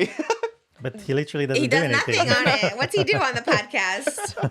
Maybe that was like another name and they just went with it. Anyways, Jonathan Taylor Thomas is out. That was another one I was waiting this for. This was actually like big news because like I thought we're the only people who ever talk about Jonathan Taylor Thomas, and then like literally 2 days ago he like surfaced. And okay, here's the thing. So it's the first time they saw him in 2 years. But what does that mean? He's never gone in public for 2 years? I was wondering too. I think he's living his life. That's the first time he was actually like photographed. Or like paparazzi, I should say. There was just a paparazzi photo of him like walking out of a store or something. Yeah, like holding a coffee or something. Yeah, just like living a normal life. E-News and everyone wrote it up like, oh, the first time he was pictured. Yeah. Did you do it? Did you make a TikTok about it or no? No. I didn't make a TikTok. How do you guys decide what is just for Twitter and what's a TikTok? Well, that one I was gonna do like an Instagram post about it, but then I felt like it was mean because I didn't want to like say this guy finally reappeared. I'm like, that's kind of like rude, so I'm just not gonna post about it. I'm just gonna tweet it and call it a day. We have to. Did you tweet it? We have to tweet in Facebook all those like stories. Oh. But then like Instagram and TikTok is kind of like up to discretion. So. That was a big deal. Yeah, I thought that was a big deal. It was interesting. I'm like, did he call them himself? Because like how all of a sudden they're just like, oh, they caught him. I'm like, clearly he goes out in public. Like he has to like live his life. I don't know. Someone said they thought he called him because he's gonna do a podcast, and they're like, I saw it on TikTok. I forgot who said it. Maybe it was Matthew Stevens. And they're like, oh no, he's gonna like make a podcast and everyone's gonna like watch it and like listen to it. And I totally think they would. Okay, that makes more sense to me then, because I don't know. Because it was random, and they're like, hey, I'm wearing a Lacoste sweater out in public. And I was just like, this is weird. And like, we haven't seen him in 2 years. And then before that, it was like 8 years or something. And I was like, what? That's so weird. Yeah. I don't know. I love Jonathan Taylor. I love Jonathan Taylor. We've been talking about it. Oh, I hate when this happens. We've been talking about it for so long. I've been talking about Home Improvement since day one of the show. And now he's going to start a podcast. He's paparazzi. He's starting a podcast. And I was like, oh, man, I've been so JTT Sam for so long. Maybe you inspired him. Oh, my God. Please come on. Oh, my God. JT, Just Trish. We could change it to JTT for the day. Just Trish. That'd be so... That I know, because you know who else? Tim Allen has been saying that he's doing a Home Improvement reboot. He wants to do one where there's like grandkids and he's the grandpa and stuff like that. I'm like, we've been talking about this for so long. He has got to be so rich. Oh yeah, because he did all the Toy Story movies, Santa Claus. There's another Toy Story movie coming out. And they're doing it supposedly, him and Tom Hanks. Yeah. And I'm just like, he must make so much money. And then like Home Improvement, Last Man Standing. He had a car collection where there's like literally like 50 vintage cars. I was just like, how are you affording all this? Especially like older Hollywood, it's weird how much money people make. Because with Macaulay Culkin got a star in the Walk of Fame, and I was so excited. And I was looking up, I was like, how much money like did he still have? Because he hasn't really been in anything since like, you know, Home Alone and like Richie Rich and those it's like child star days. I guess he did American Horror Story, my sister said. Oh, did he really? Yeah, he was on a season of that, and he had like his podcast Bunny Ears. Oh. Yeah. But even just from his child star days, he was already worth like 20 million just from that. And I wonder if he gets any, like, I wonder if that was the year where they still get residuals, like when it plays. I would imagine, because it plays like every Christmas on all the channels, so Yeah. I bet he still gets money from it. But that's crazy. Yeah. Yeah, he was so big. I think everyone was so excited to see him at the Walk of Fame because he looked so good. Because you know those pictures of him like around the Mila Kunis era, he was very really like gaunt. Yeah, when he was like 17, he was married, I think, or like 18, he was married to someone, and he was very like gaunt, and I think he had a drug problem. I think he talks about it. Yeah, but people like speculated like what kind of drugs. He just said that he used to do drugs. He didn't specify which ones. Oh, right. He did get arrested one time, but it was for like marijuana. It wasn't for anything like hard. Okay, but yeah. based on his appearance, like it did look. People just speculated because he was so thin and stuff like that. Yeah, and I think now seeing him so like healthy looking and like himself and like making jokes, everyone's like, oh. And then the fact that like, what's her name, Catherine O'Hara, she was there presenting it, and then Brenda's song, everyone's like, oh my God. And then I saw something that's like, you know, love saves you, because like him falling in love with her, they just got like super healthy and they have like 2 kids together. And she's a child star, and Brenda's song is kind of like everyone's favorite. Like she was like a child star that like didn't go down a bad path. She kind of like survived. She was like on all these shows and stuff like that. So I think people just like love them together. And yeah, and they're so private. Even just hearing that they're gonna have that Macaulay Culkin was gonna have a Walk of Fame ceremony, I was like, this is the first time I think him and Brenda's song would ever be public. So I went into it knowing, and then seeing her, and she looks so good too. She looks so good. Has not aged at all. And no. The babies are so cute. The babies don't look like Brenda's song at all. Those Macaulay Culkin jeans are literally looked like Macaulay Culkin. I was like, oh my God, looks just like them. The jeans are strong on the Culkin. And the Culkins, they really are, because all his brothers look like each other too. Yeah. So it's a very specific look. Because his brother's on Succession, right? Yeah. That guy's in everything. Because he was also in one about Mormons we watched with Andrew Garfield. Oh, yeah. Under the Banner Sky or something. Yeah. Did you watch that one? No. Oh, really? It's good. I love Andrew Garfield. I love him in anything. And then that Culkin kid was good in it too. It was so good. And I think he was in Scream. I want to say the Culkin kid was in Scream too. He was in the one with like Hayden Panettiere, I think. Oh, Scream 4? Yeah, it was like the social media one. It was the one where like they had like webcams and stuff. And yeah, I love Scream. Although Scream getting canceled, I don't know. Anyways, I love Scream. Yeah. Yeah. I love it. The original person that was supposed to play, I think they said Reese Witherspoon was offered the role, and then it was Drew Barrymore. Oh. Or maybe it was Drew Barrymore, then Reese Witherspoon, and then they ended up with Neve Campbell. Except maybe Matthew Lillard will come back. I don't know, maybe. Do you think he'll come back in Five Nights at Freddy, the sequel? Yeah, 100%. He's already so excited for it. He loves FNAF. Wait, he did? Where did he say this? Yeah, he's been tweeting. Oh my God, I love him. I love him so much. I think I love him so much, and no one will understand this, but in school people used to tease me because they said I looked like Matthew Lillard as like a mean thing. Okay. But I loved him. I was like, okay. I guess I need to see, because I remember when the first time you said that, and I put up like a side by side, and I was like, usually a lot of them I can see, and I was like really trying to see the Matthew Lillard. You couldn't see it? No. Everyone said it. Like our eyes are very far apart. They're kind of like little and blue, and then I don't know, and our mouths. Everyone used to tell me that as a kid. They always made fun of me for saying I looked like Matthew Lillard, and I forgot his name in Scream. It's like Stu or something, and people used to call me Stu, and I was like, okay, are they saying I look like a man? Or they say I didn't really get it, but then I was like, oh, okay, well Matthew Lillard's a slay now, and I love him. So I love that he's excited. I love that. Is he on Twitter? Yeah, he's on Twitter. He said we need to tweet him. I forgot what I saw. I think it was for the ending, spoiler alert, the ending scene when, like, the final scene when he's in that costume, he originally, they weren't gonna have him in the costume. They had like a photo of his face, and he's like, no, but I want to be in it. So he loved it that much. Oh yeah, that's fun. I would too. I'd want to be in the costume too. I think that's so exciting. I want to be in it so bad. We have to manifest. I would love to be like a Burger King employee or something like that. You know what I mean? Like a little fast food employee or something. We have to tell Matt Pat to get you the hookup. Matt Pat. Who's that? I forgot. Wait, who is that? We know. He was the server. Oh, right. But who is he? The waiter? Yeah, the The server. waiter. Yeah. But who is he? Is he a streamer or a He's YouTuber? a YouTuber. And that's just a theory. A game theory. I say this every time when you... Oh, wait. Is that... Oh, my God. That's so weird. Someone had me do a cameo, and they're like, that's just a theory. A Trish theory. They had me say that at the end. Is that Maybe it was Matt Pat who ordered it. Could you imagine? He's like, oh, she copied. That's so funny. I literally just did a cameo saying that. Oh, weird. Okay. Oh, funny. Okay. Sorry. This wig is on tight. My skirt is on tight. Everything is, huh? Maybe it was an unofficial edition. Oh, yeah. Oh, Matt Pat doing buying the cameo. I don't know. This little wig is like on my ear, so it's like, I'm sorry. I'm battling a wig. I'm battling a skirt.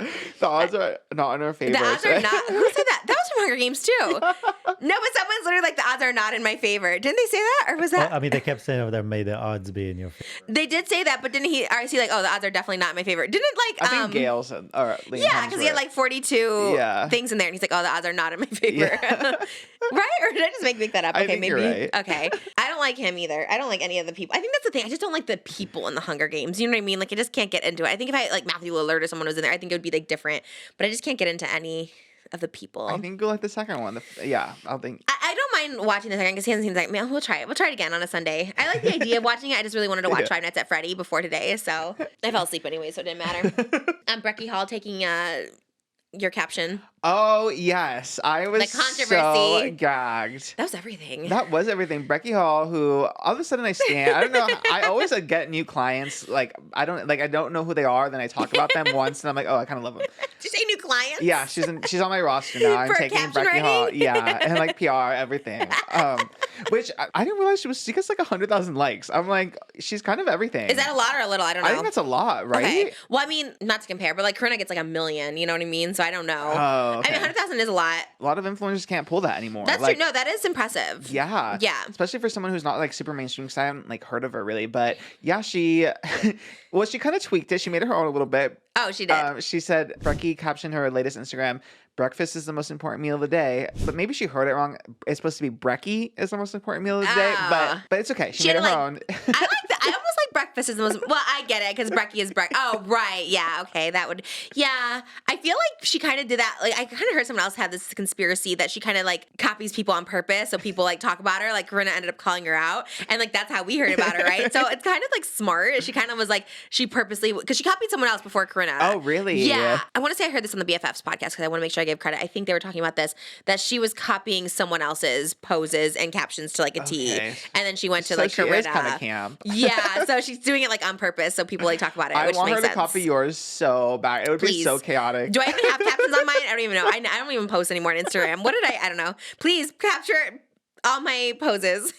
Could you imagine Breckie just all of a sudden like wearing sweater dresses? She does little paparazzi videos. Oh my God, that'd be everything. I think I DM'd her. I was like, do you want to come on the podcast? But then I was like, what were we talking about? But I find something to talk about. I love it. I think she's everything. And she's super pretty. And she got attention. And I think that's the most important thing when you're trying to like get known out there is to get people talking about you. Yeah. No, I know about her. I stand. Yeah. Did you follow her? No, I should. But she's just so like hot. Right. And it's just like a hot girl that I feel like it kind of goes against my algorithm. So I was like, oh, maybe I shouldn't. But What's your algorithm? It's like Animal Crossing, cats, and oh wow, yeah, it's like very niche. Yeah, like on your explore page or in the and like recommended. Oh yeah, the recommended always pops up. Yeah. I don't even know what I get. I just get a lot of shopping. I get a lot of like purses. Oh yeah, I get a lot of shopping. Yeah, I guess most people get that. I buy a lot of stuff on Instagram. I don't know. I guess I don't really scroll Instagram that much. I'm not usually like, if you're like the first one to pop up, then I'll see. And that's it. But I don't really scroll through or anything. But yeah, I was super excited she used your caption. Me too. Yes! I felt like I made it. I was like, wow. Definitely. Oh my God. It's so cool when you think about anyone watching. I'm just like, wow, Breckie Hall watches our podcast. I know. I so badly want to know. Like, did someone send her the clip? Did she like just scroll through and see it? Was like, she sitting watching? And then gasp. She's like, oh, we're talking about it. Yeah, I know. I was like, oh my God. maybe. I don't know. I guess I usually see when people talk about me like on TikTok. Like it'll for some reason be in my algorithm. Yeah. And I usually try to scroll past. I think if they're gonna talk to me, I like scroll past. I usually try not to like see what people say about me anymore. In general, it's like help my mental health. I don't really look at what people even like I'll see Spill Stress will have like a title, but you know, she's usually nice, but I never look. I'm just like, okay. Same, I get a little scared. Yeah, I always do. I know after the Shane one, I was like, Trisha forgive Shane. I was like, like I don't. That's not what I said. Did I say it? I don't know because I forget. I have a little bit of amnesia where I forget things, which is really true. And I don't know if it's just pregnancy or I'm actually losing my mind a little bit, but I do forget things very easily. Like I'll say one thing and I'll be like, I don't remember saying that. Yeah, it's really weird. It's actually kind of scary. And that's like, it's almost like a little bit, I don't know. It's actually scary. I'm like, am I actually losing my mind a little bit? I don't know. I would love to get Hugh Grant on the podcast too. He's an Oompa Loompa. He's been kind of slaying interviews lately, talking about how he's just like, he's always like, I'm either a villain, a baddie, a pervert, or an Oompa Loompa. And I'm like, the fact that he's an Oompa Loompa in this new Willy Wonka is terrifying. He kind of degaffed, so it is pretty interesting. He definitely degaffed. He says he hates Love Actually. He's like, this movie's not good, except for Colin Firth. Like, his bits are good. And I was like, he kind of doesn't care. I would love to talk to him about, do you remember when he cheated on Elizabeth Hurley with an escort? Mm-hmm. There was I guess an escort, streetwalker. I don't know how you describe it. But he cheated on her. Her name was Divine Brown, and they got arrested together. I know. When was this? This was like in the 90s, and he was dating Elizabeth Hurley, and her movie Bedazzled was coming out, the one with, I think it's called Bedazzled, where she's like the devil or something like that. And she was like the it girl. She had just done Austin Powers.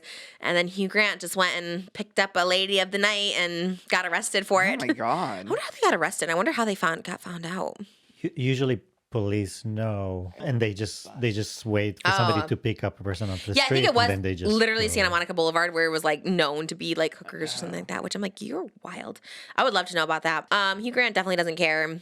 Did you see the Wonka IHOP menu? We have to try it. Oh, okay. Yeah, I know, but like it honestly made me look a little sick. Like, what if your bowel movements are purple or something like that? Like, or because I just know once I eat that, it'll definitely come up one way or the other, and it'll be purple, and I'll be like, my son. I know. I would love to though. There's an IHOP close to us. Do you think it looks good? I'm just curious. I don't think it looks appetizing, but I'm curious. Ah, man, I know. I want to try it too. But IHOP did not slay the last time I went. I got like physically sick. Really? Yeah, but I did like IHOP at one point. The one in Hollywood is really good. I wonder if it's still there. The one that's like a triangle in West Hollywood. Yeah. It's on the corner of like Santa Monica. Yeah. And I wonder if that's still there. I know Barney's Beanery over there is like popping. That's like the it bar right now. Have you been over there? Do you do West Hollywood ever? No. You never. I used to do it. It was very popular. Now it's like, it's back at it. We could try it. A reaction video. Yeah, we'll save that for Yeah, we could do a little mukbang or something like that. I think that could be cute. We can have it delivered. It literally Postmates to our house. It's like so close. Yeah, I think I'm an IHOP fan, I think. Do you like pancakes? Yes, I love pancakes. And I love waffles. Me too. Which one do you prefer? It depends on my mood, I think. I Yeah. think sometimes I like the crunchiness of like the soft, fluffy crunchiness of a waffle. I just like crave it sometimes. But what about pancake then? The soft fluffiness with hash browns too. Like it just depends. I like pancakes. Yeah, it's so good. I like pancakes too because you get the whole stack. Waffle, they just give you one. That's true. Which is like kind of a bummer. You Yeah, Moses prefers the waffle, so we split the waffle. But That's a good. He does yeah. like the pancake. You had some pancakes the other day when I ordered them. We went out Friday. I was craving pancakes. I was like, let's get some pancakes. So good. And it's kind of weird that it's a breakfast food because it's like so sweet. Yeah. Like, but we grew up on pancakes. Like my mom would like make pancakes in the morning Ew. or Eggo waffles for breakfast. I'm like, is this really like a breakfast? I don't know. I guess only in America would you be like, yeah, let's have that for breakfast. I feel like anything goes because you got donuts, you got those little cake pops at Starbucks. The cake pops are wild. That's definitely not breakfast. I was like, no, definitely not. Donuts are wild for breakfast too. Cereal's super sugary and like. That's true. Yeah. I eat cereal for breakfast. Do you eat breakfast? Yeah. What do you like eat? Boring stuff. You Like eat eggs, avocado. avocado. I'll have like a rice cake and like egg whites sometimes. You put the egg whites on the rice cake. No, that's kind of a good idea. Maybe I'll try that. Or you just eat them It's like separate? either or. Like Why don't some you eat days the I'll- yolk? The yolk is not that bad for you. I like egg whites because it's just like it's already in the little box, so you don't have to like do any work. You just you pour it out. Oh, ew, wait, you buy them pre-made? It's like it's pre-separated. You hate that? Just boil them and get them fresh. Okay, that's disgusting. It's like plastic? No, it's in a cardboard little container. I don't know about that. Why don't you just make them fresh? Who boiled them and how long ago? I don't don't like. Okay, that I am like the laziest person, but I will boil an egg. I even have a little like hard boiled egg holder. That's cooking to me, and I try to do like the minimum. Oh my god, that's crazy! You are wild. It's so good. I love a hard boiled egg. We were on a hard boiled egg kick for a while. I need to get back to it maybe. That's I love very it. skinny. Yeah, it does feel skinny. Yeah. I actually just like the taste of them though. When every skinny person, when they do the little like what I eat in a day, it's always like hard boiled eggs I guess because it's like the most filling thing. Probably has some nutrients in it. and Maybe. like protein. I'm like not that many calories, I'm sure. Yeah. Oh yeah. I think they're like nothing. Very skinny. Yeah. Bad Baby, Felicity Huffman. Oh, wait. Oh my gosh. Okay. Well, since we're on this like fatty kick, I'm on the fatty kick. It's always in my head. Emily Ratajkowski. Did you see this? No. Wait, no? No, I thought Why'd you were you gonna say, say oh? because I thought you were gonna talk about Emily Blunt because I saw you drag Emily Blunt on Twitter about the chilies. Let's talk about Emily Blunt. Let's drag No, her. I have nothing else. I thought you were gonna drag her again. I was like, oh no, god. no. Emily Ratajkowski. Do you know her? Yes. Wait, you didn't see this? No. Oh my god, she posted something like I think it was like Friday. I don't know what it was for, but it's basically her. She has this book about body positivity, which we love. It's great, cute, whatever. She had this picture of her in these jeans that are like literally like size 18 jeans, and it's her just in one leg of the pant and then holding out the other leg like this, like kind of like a Jared Fogle Subway before and after thing. It was the most bizarre thing I've ever seen. What? She deleted it within like hours. I saved it. It was so crazy. Everyone's like, "Wait, what is happening?" Super fat phobic. Super like I'm gonna have to get because Mo's trying to give her the benefit of the doubt, so I will too. It's like maybe there was like a creative director or something that was like, "This is a good idea." Why? I don't know. And that's the thing. Like, it was to promote like body positivity because I think that was like her message with her book and stuff like that. But I was so confused by like the message and also like the fact that I think Tess Holliday commented something that like, I like because designers never make that size. And then she's like, oh, like this is my size. Could you give those back to me like when you're done? Because no one makes them for anyone, but for Emily, they like made them for this shoot or something. It was very bizarre and very weird. And I know for me as a fat person, triggering. It's like, why you were never this size. Like, that's totally fine. Why are you doing this like before and after weight loss look? Like, why are you in this huge pair of jeans? It's just, it's triggering anyways if you did lose a bunch of weight. I think it's weird when people do those before and afters. Like, I get it. You're proud and I haven't lost weight, so I don't know how that feels. But I don't know. I think just showing that is not necessary. Yeah, I'm gagged. I like had to look it up because I was like, what the hell? And there was no like explanation. She did it. It was a magazine photo shoot, so it wasn't even like to promote. Like it wasn't like for the book or body positivity. And then they reached out to the magazine for a statement. And there was no reply to the request. Like, why did they do that? Literally, why? Just to like emphasize how little she was? I don't know. Like, let me show you how little I am in these huge pants, which are probably not even huge. I probably could fit into those. If they're size 18, that's like what I am. So that is so weird. It's very bizarre. And I was just like, why are we doing this? And why are people doing this? Why did she think that was okay? Why did the creative directors think that was okay? I mean, luckily she deleted it, so she was like aware of this. But I think it's totally cool to reach body positivity no matter your size, because I know thin girls deal with it. Like they have to deal with people calling them too skinny and all that stuff like that. But it's like another thing to like use someone else's size to like body check or compare yourself to or to show how little you are, because it kind of defeats the whole purpose of everything. Like love your body, but also look how tiny I am in these huge. What the On one hell? hand, I love it. I want to get a size like 30 and be like, wow, look how tiny I am. But it's also she's not fat and doesn't need to feel small. It's like this chair. It's like me being in this chair and being like, look how small I am. I don't know. It was wild. That is crazy. And she's kind of like on the up and up. She has like a good podcast and stuff. And, I don't know. I always thought she was like a girl's girl. So I'm going to just go give the benefit of the doubt and say the creative director was a little off on that. Yeah. But I would love to know the story. What was the magazine? Did it say? M Magazine. Oh, M. I know. It's like W backwards.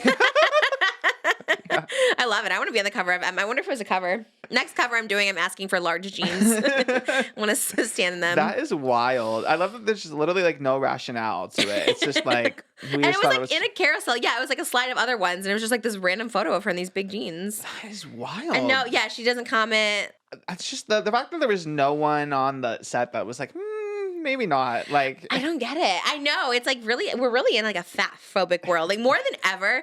And I think like it's like this whole body positive movement. I think it's like doing the reverse. I think it's making people like with the Ozempic and everything just like really, really just not liking fat people or fat things and just showing how tiny you are. They call it body checking, like people just constantly showing how small they are and how tiny. And I hate it. I'm like, now I'm trying to go against the grain. Now I'm like, give me a smaller chair. Like, I want to emphasize how big I am. That's tea, actually. I wonder if Yeah. it's because, like, maybe because people, like, so many people are on Ozempic now, and it's almost like, and people lose weight so fast that it's like, well, if you're struggling, just get on Ozempic, and then it's like easy to be skinny now. You know, it's like so Yeah. attainable. I wonder if that's like part of it, because so many celebrities are Oh, Kelly Clarkson's thin. so skinny. Christina Aguilera, did you see Oh her? my God, I didn't even recognize her. Yeah. Yeah, it's Everyone looks crazy. great, but it is like Yeah. it's just to see so many.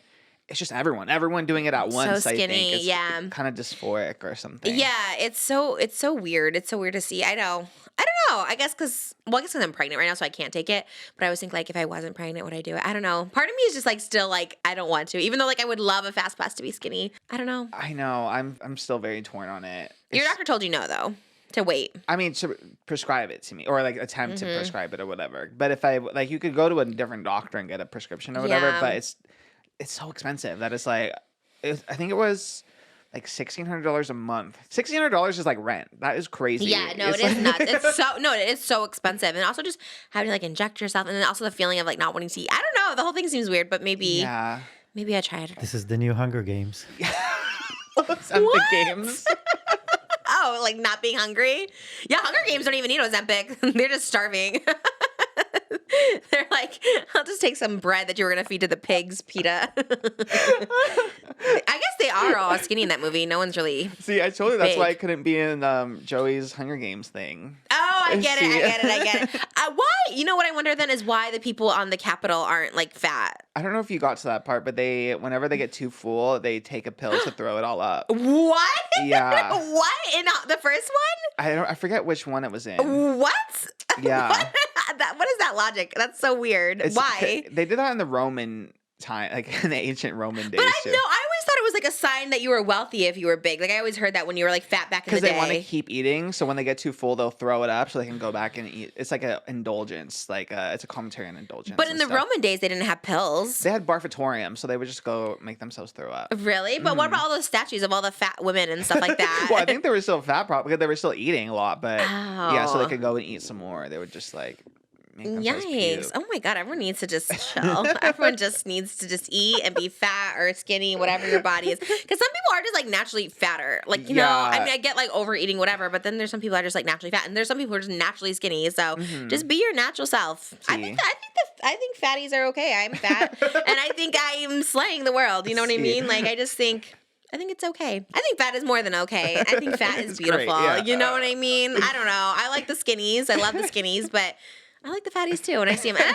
like to name names when I say fatties, but there's a lot of fatties I see that I'm like, they're gorge. You know what I mean? Like, I don't ever want to call them out because I don't want them to feel offended. But if someone was like, oh, this fatty Trisha Paytas is gorge, I'd be like, thank you. Because not everyone thinks that, you know? But missed the mark with that one, Emrata and Yeah, usually she's on it too. So Yeah, but- I know. I like her podcast too. And that's why I was like, this is kind of weird. And I just would love to know the creative direction. Like, what was the thought process? Yeah, at least it wasn't her own idea, I guess. Well, so, yeah, probably not. I give her the benefit of the doubt as well, because like I think everyone has missteps every now and then. It was For like, sure. but it is weird coming from someone who just wrote a body positivity Yeah, book. it's kind of like Kendall with the Pepsi. Like I'm sure that wasn't her Tea, idea, yeah. and she probably like didn't know. She's probably like, I don't know. She's like, yeah, this is a Oh, cute sure, commercial. yeah. Yeah, because you probably don't think about stuff until you do it. And you're like, oh yeah, maybe this wasn't like the best idea. Yeah. Oh. Okay. This is like a short one, but I'm excited to get your I take have on a lot it. of short ones Me too. I'm just like, bad baby's pregnant. That's Yeah. it. Okay. Did you see that the weekend is going to be on FORTNITE? So I don't know what that means. What is that? Like the game? Is that a video game? I was like, maybe this would get her to actually play Fortnite. Oh, do you but live for Fortnite? I don't. I play. I don't know if I live for it, but it is Is like Fortnite silly. the one where it's like, yes. it okay, and is. everyone would do those dance moves? I don't really know what it is. Well, he's doing a concert on Fortnite. What does this mean? Like he's gonna be a video game character? His little character is performing. Yeah. Okay, cute. So- And what does that mean? Like you play the game? Isn't Fortnite the war? It's not. You like shoot. Yeah. It's not a So war. are but- people playing the game while he's performing? But if somebody kills Well, yeah, you Yeah. can't because Oh, you can what? play as him, so you can like unalive or you know, or be the unaliver. Wait, Either one. I'm really? trying to like do the gymnastics. So like, I know. So okay, he's performing a concert, and then you can play as him. He's a playable character. and the concert just can play anytime you go log on. It's a certain date. You log on a date, and then you can go watch his But concert. he's not. It's an animated. I think he like records it, and then they make Oh the my animation of God, him. I think that's how it jeez. works. What an Yeah. easy way to make money. I Damn, he's just know. like sitting with a microphone in his room. Ariana Grande did one once. A lot of- Eminem, I heard. My sister said Eminem's Eminem on just there. did one. Yeah. With mom spaghetti or something. She told me. Yes. It's just I'm like, I don't know what any of this means. I was like, okay. I would be down for the weekend. He's very humble in his lives. Have you ever seen him like on Instagram Live? He's always he's like in a little small room. It looks like a little apartment. I'm like, okay, humble. Okay. I mean, I love the weekend, but there's no way I'll play a video game. Like, do I have to I have to buy a PS2 or something, Nintendo, whatever is the thing, which I think is one, a lot of money. Two, video games, just, I don't know. They do absolutely nothing for me. Even Five Nights at Freddy, I'm like, I know people can make a lot of money streaming, TikTok Live, all those stuff like that, but I just don't know if it's for me. That's funny. I guess I would if I could play as the weekend, but I don't even think so. I couldn't even go to Horror Nights for the weekend. I don't know if I'm over my weekend phase. Wow, that's Yeah, I think I'm over it because I think like he's unattainable. I don't think he's gonna come on Just Trish. So I feel like I liked him for the Idol, and now I think I'm past it. wow. I think like I don't think I have an obsession at the moment. Yeah, I think the weekend's over. This is a wild plot twist. Yeah, unless he wants to come on. And then things will kind of change. It kind of makes me sad, you know what I mean? Like when I can't talk to the person.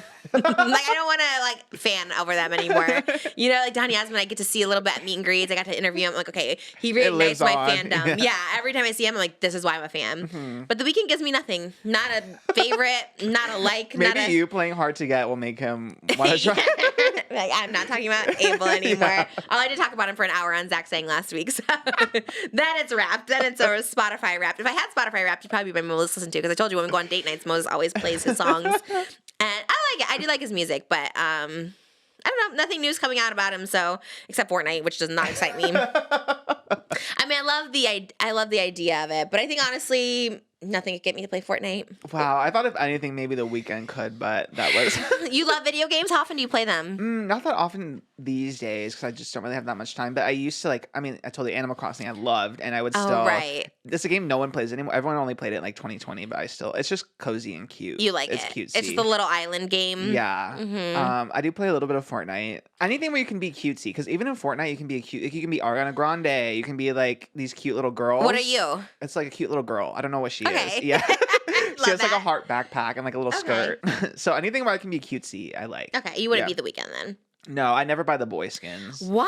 Because I just never want to be a boy. I love that. Oh my god, same. I would only buy the boy skins because I would never want to be a cutesy girl ever. Unless it was Ariana, actually. That's a slight. Is she have her ponytail? Is it Yeah, Ariana it's with just the a big long, ponytail? and she has her pig. Piggy Smalls is in it. She's a pig? Yeah. Oh, I didn't know this about her. Okay. When she's here, you can talk to her about her I would pig. love her to be here too. I know I'm getting over everybody not coming on the podcast. That's why we're going to George Santos and Gypsy Rose.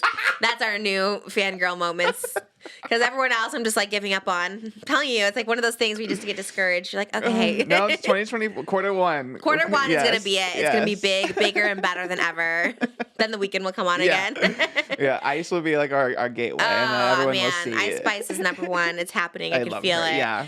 Her new Chia Pet is out. Love it. It's Yeah, so good. Have we you need seen to it? get the little chia pet. It's so cute. Maybe we'll put it here Yeah. to manifest it. Do you still love Taylor? Do you still go crazy for her? I do. I love Taylor a lot. She's never one of my Spotify Wrapped. Although the gap between her and Olivia is very small, which is kind of shocking. Oh, watch out. Yeah, it was like 40,000 for Olivia, and then like 50,000 for Taylor. Wow, that's and crazy. then the third place was like 300 minutes. So like the disparity was pretty. Wait, is that a band?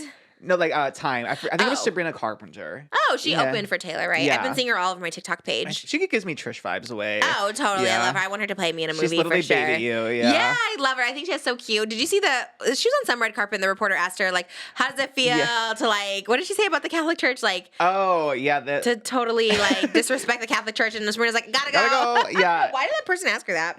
I think because her statement was really funny because there's been all this drama between her and the church that she shot the Feather We music talked video about at. it here, yeah. In the Variety interview, like the written interview, they asked her about it, and she was like, "Well, we got permission, and Jesus was a carpenter."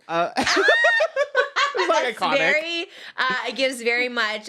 If what's her name, Anne Hathaway was still alive, she'd be a believer, right? And Frank. And Frank. And Frank, yes, I was. Like, Yeah, same thing. Yeah. But it was like it's very much that. It's like if she was alive, but that's actually It's iconic. camp, yeah. Yeah, that's That's very camp. But she don't want to say. Well, she should have kept going with that. Then just kept going with She's them. like, gotta go. I think she just has nothing more to say about it, and she doesn't want to get like, and you don't want to get in controversy with the Catholic Church, I guess. I feel like people, as a Catholic growing up, I feel like people really hate Catholics, so I don't think they would care. Like they're here for the Catholic slander. Like people seem to really be against the Catholic Church.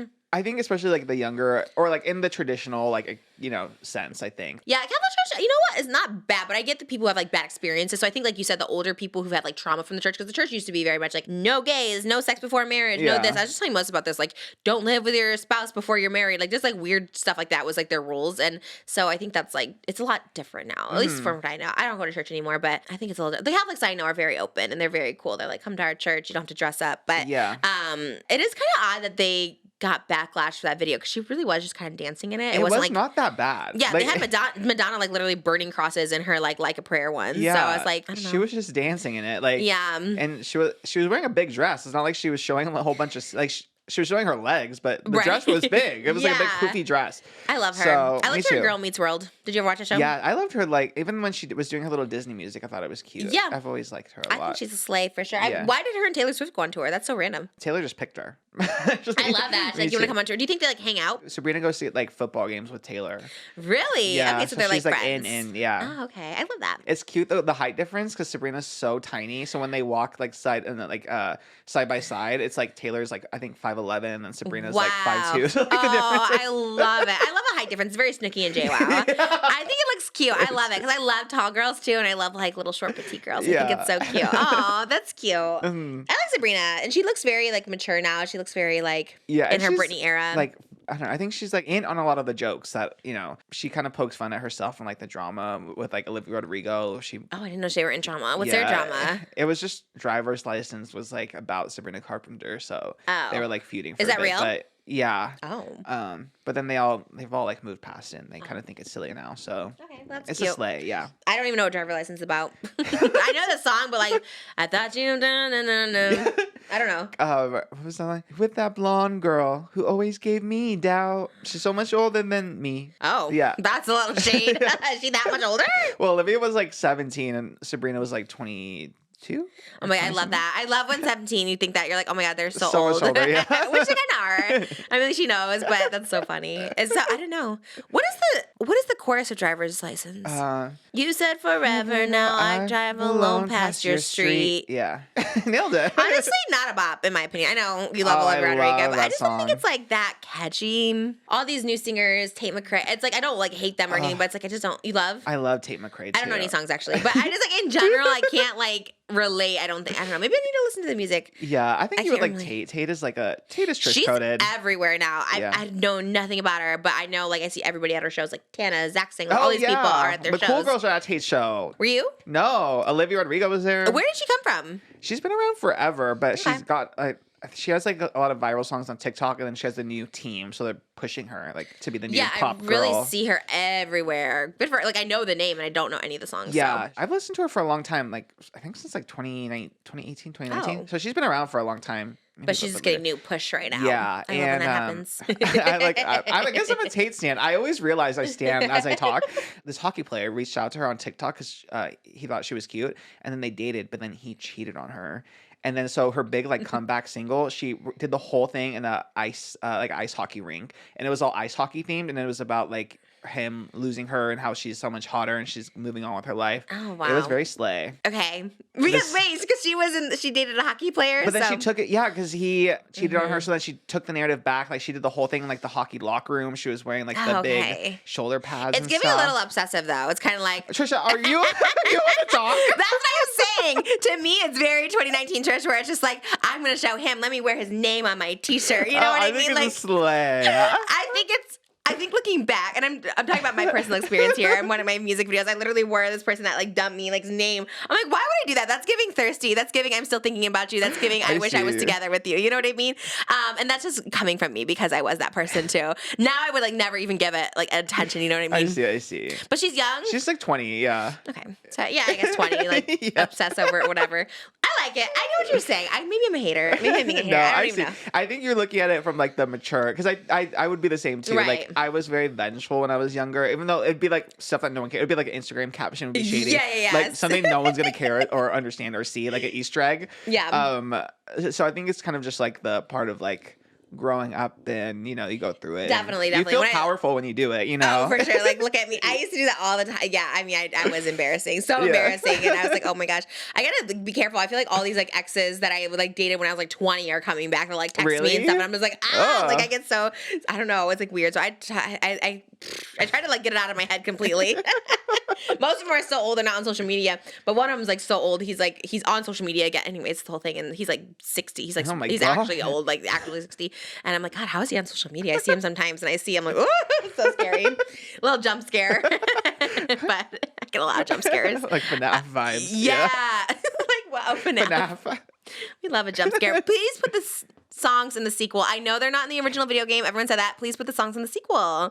Like, what about hey kids, nice to eat you? Is that not in the video game either? No, I don't think so. Everyone, when the first time we talked about FNAF and we were singing the little songs, everyone commented, it's not in the game, it's not in the movie. But I assumed it was, and it would make sense for them to have that little song in there. So why not? Yeah, I guess so. I don't know. It seems kind of weird that they wouldn't. Like, why would it be a viral thing on TikTok? Someone just made it for TikTok and it went viral. We need Mad Pat to just... Do you think he'll come on? Maybe, just to talk about FNAF. Yes. Yeah. Is rolling it. I had the pink leather jacket he was wearing, and I was going to wear it today, and it didn't come in time.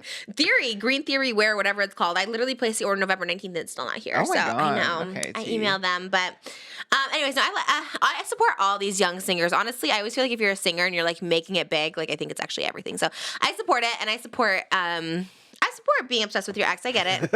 Like, if you're obsessed with them, you're obsessed with them, But from one person who's lived through it, it'd be so much better if you just completely never pay them attention again. Like, don't even acknowledge it. I mean, the songs Make Your Money, Get Your Coin, but just act like it's about someone else. Like, do it instead of like a hockey, do like, soccer. Yeah, or like, I don't know, a painter or something. Like something just completely opposite. You know what I mean? Like, actually, it wasn't about you. It was about this painter I was dating, I think that's more of a slay. But then there's like Olivia O'Brien, is that her name? The one that did the one about Logan Paul. Oh, Jocelyn. That was about Logan Paul. Yes, and I think he came out on Coachella with her on stage and like. Oh, I had no idea. I love that song. I didn't know it was about Logan Paul. I love that song too. That one I related to weirdly, even though I had no relatability. Have fun, effing Jocelyn. Oh yeah, don't wanna fight, just never wanna talk again. I hope it was worth it, but Jocelyn. Yeah. I know we weren't together, but we're more than friends. Yeah. Said you couldn't see me while she gave you. Talk again. I was kind of a stan. I live for her. Yeah. Me too. She asked me to be in a music video, and then they said no last minute. Her manager called me. Actually, I think her manager came with Zach Sang, actually, because I think he told me. He's like, yeah, I was the one who called you for the Olivia O'Brien video literally like so long ago, like 2 or 3 years ago. It's like a horror movie thing, like a horror movie vibe. And then I was like, yes, I'm so excited. It was like the next day. And then actually, we don't need you anymore. I was like, oh, okay. Hired and fired in the same day. That's such a rush. But I was excited. I was like, wow, she wants me to be in the video. Because she was kind of like an it girl for a while. She might still be. I don't know. I don't really keep up because my old Instagram got deleted, so I don't follow anyone. But she was definitely around the Vlog Squad and all those people. So I was kind of keeping up with her for a minute. Did she date Todd too or no? She was definitely in that group somehow. Yeah, so I think she dated Todd for a little bit, if I'm remembering correctly. Oh, okay. Yeah. Man, he gets a lot of girls. Good for him, I guess. I guess, yeah. Yeah, maybe he has a really good personality or something. Yeah, I don't know. Honestly, he's always hated me, and I actually don't know him at all. It was always weird how much he hated me, and I was like, I know nothing about you. So, yeah. Oh, speaking of Vlog Squad people, okay, so we were talking about Olivia Jade. We were talking about Olivia Jade. I was talking about Olivia Jade. Maybe that was Zach Singh too. Olivia Jade. Oh, Felicity Huffman. Oh, did you see that she talked about? Did you follow the story, the college admission scandal? It's such a wild story to me. It's so wild. First of all, also it's kind of wild. She only got 14 days in prison, but she was acting like she was there for so long or something like that. Okay, her statement was so wild, so out of pocket. Felicity Huffman hasn't talked about this, and sometimes you're maybe you just shouldn't talk about it. Her statement, I don't have it written down, but I can kind of paraphrase it here a little bit. Something along the lines of oh my God, they woke us up to gunpoint and I couldn't believe this. Why would they do this? Now I know what the black and brown community feel like, which is so wild because Miss Ma'am, you committed a crime. That is why they're in your house with gunpoint. Comparing it to people who don't commit crimes that just get profiled based on their skin color and stuff like that. She's comparing the same thing, and I saw all the tweets underneath, and they're don't bring us into it. It was just a wild thing, a wild comparison to make. It's you committed this fraudulent crime. That's why they're in your house. Granted, it is an aggressive way to come into your house. I don't know, maybe, but you're still a criminal. So it was just wild and off the cuff, and why did she Why did she put that in there as like a white woman? Yeah. So what she said was they came into my home. They woke my daughters up at gunpoint. Again, nothing new to the black and brown community. Then they put my hands behind my back and handcuffed me. And I asked if I could get dressed. I thought it was a hoax. I literally turned around to one of the FBI people in a flak jacket and a gun, and I went, "Is this a joke?" I mean, I don't think that's a joke, lady. Like, if they're in your Yeah. house, that's crazy. And she knew she did it. Like, she knew it was a crime because she even said when she was driving to the testing thing, she was, "I know I should turn around. I shouldn't." So she like was like, because that's what I was saying earlier. Is like maybe they don't know it's a crime. Like, honestly, not that I even knew this thing happened, but I wouldn't even think about that as like a crime. I guess I would have thought about it as a crime. Like if someone's like, "Hey, you could pay $10,000," because I think it's like a thing where people have like donated buildings to colleges to get their kids in. You know, Yeah. it's like, oh, we donated the center so they get a little in. You know what I mean? So to me, I always thought it was kind of maybe that. I don't know this. Maybe I don't know the details. Maybe you know. It's like so they just someone was like a scalper was like, hey, I can get them in for $15,000. Like, how does that work?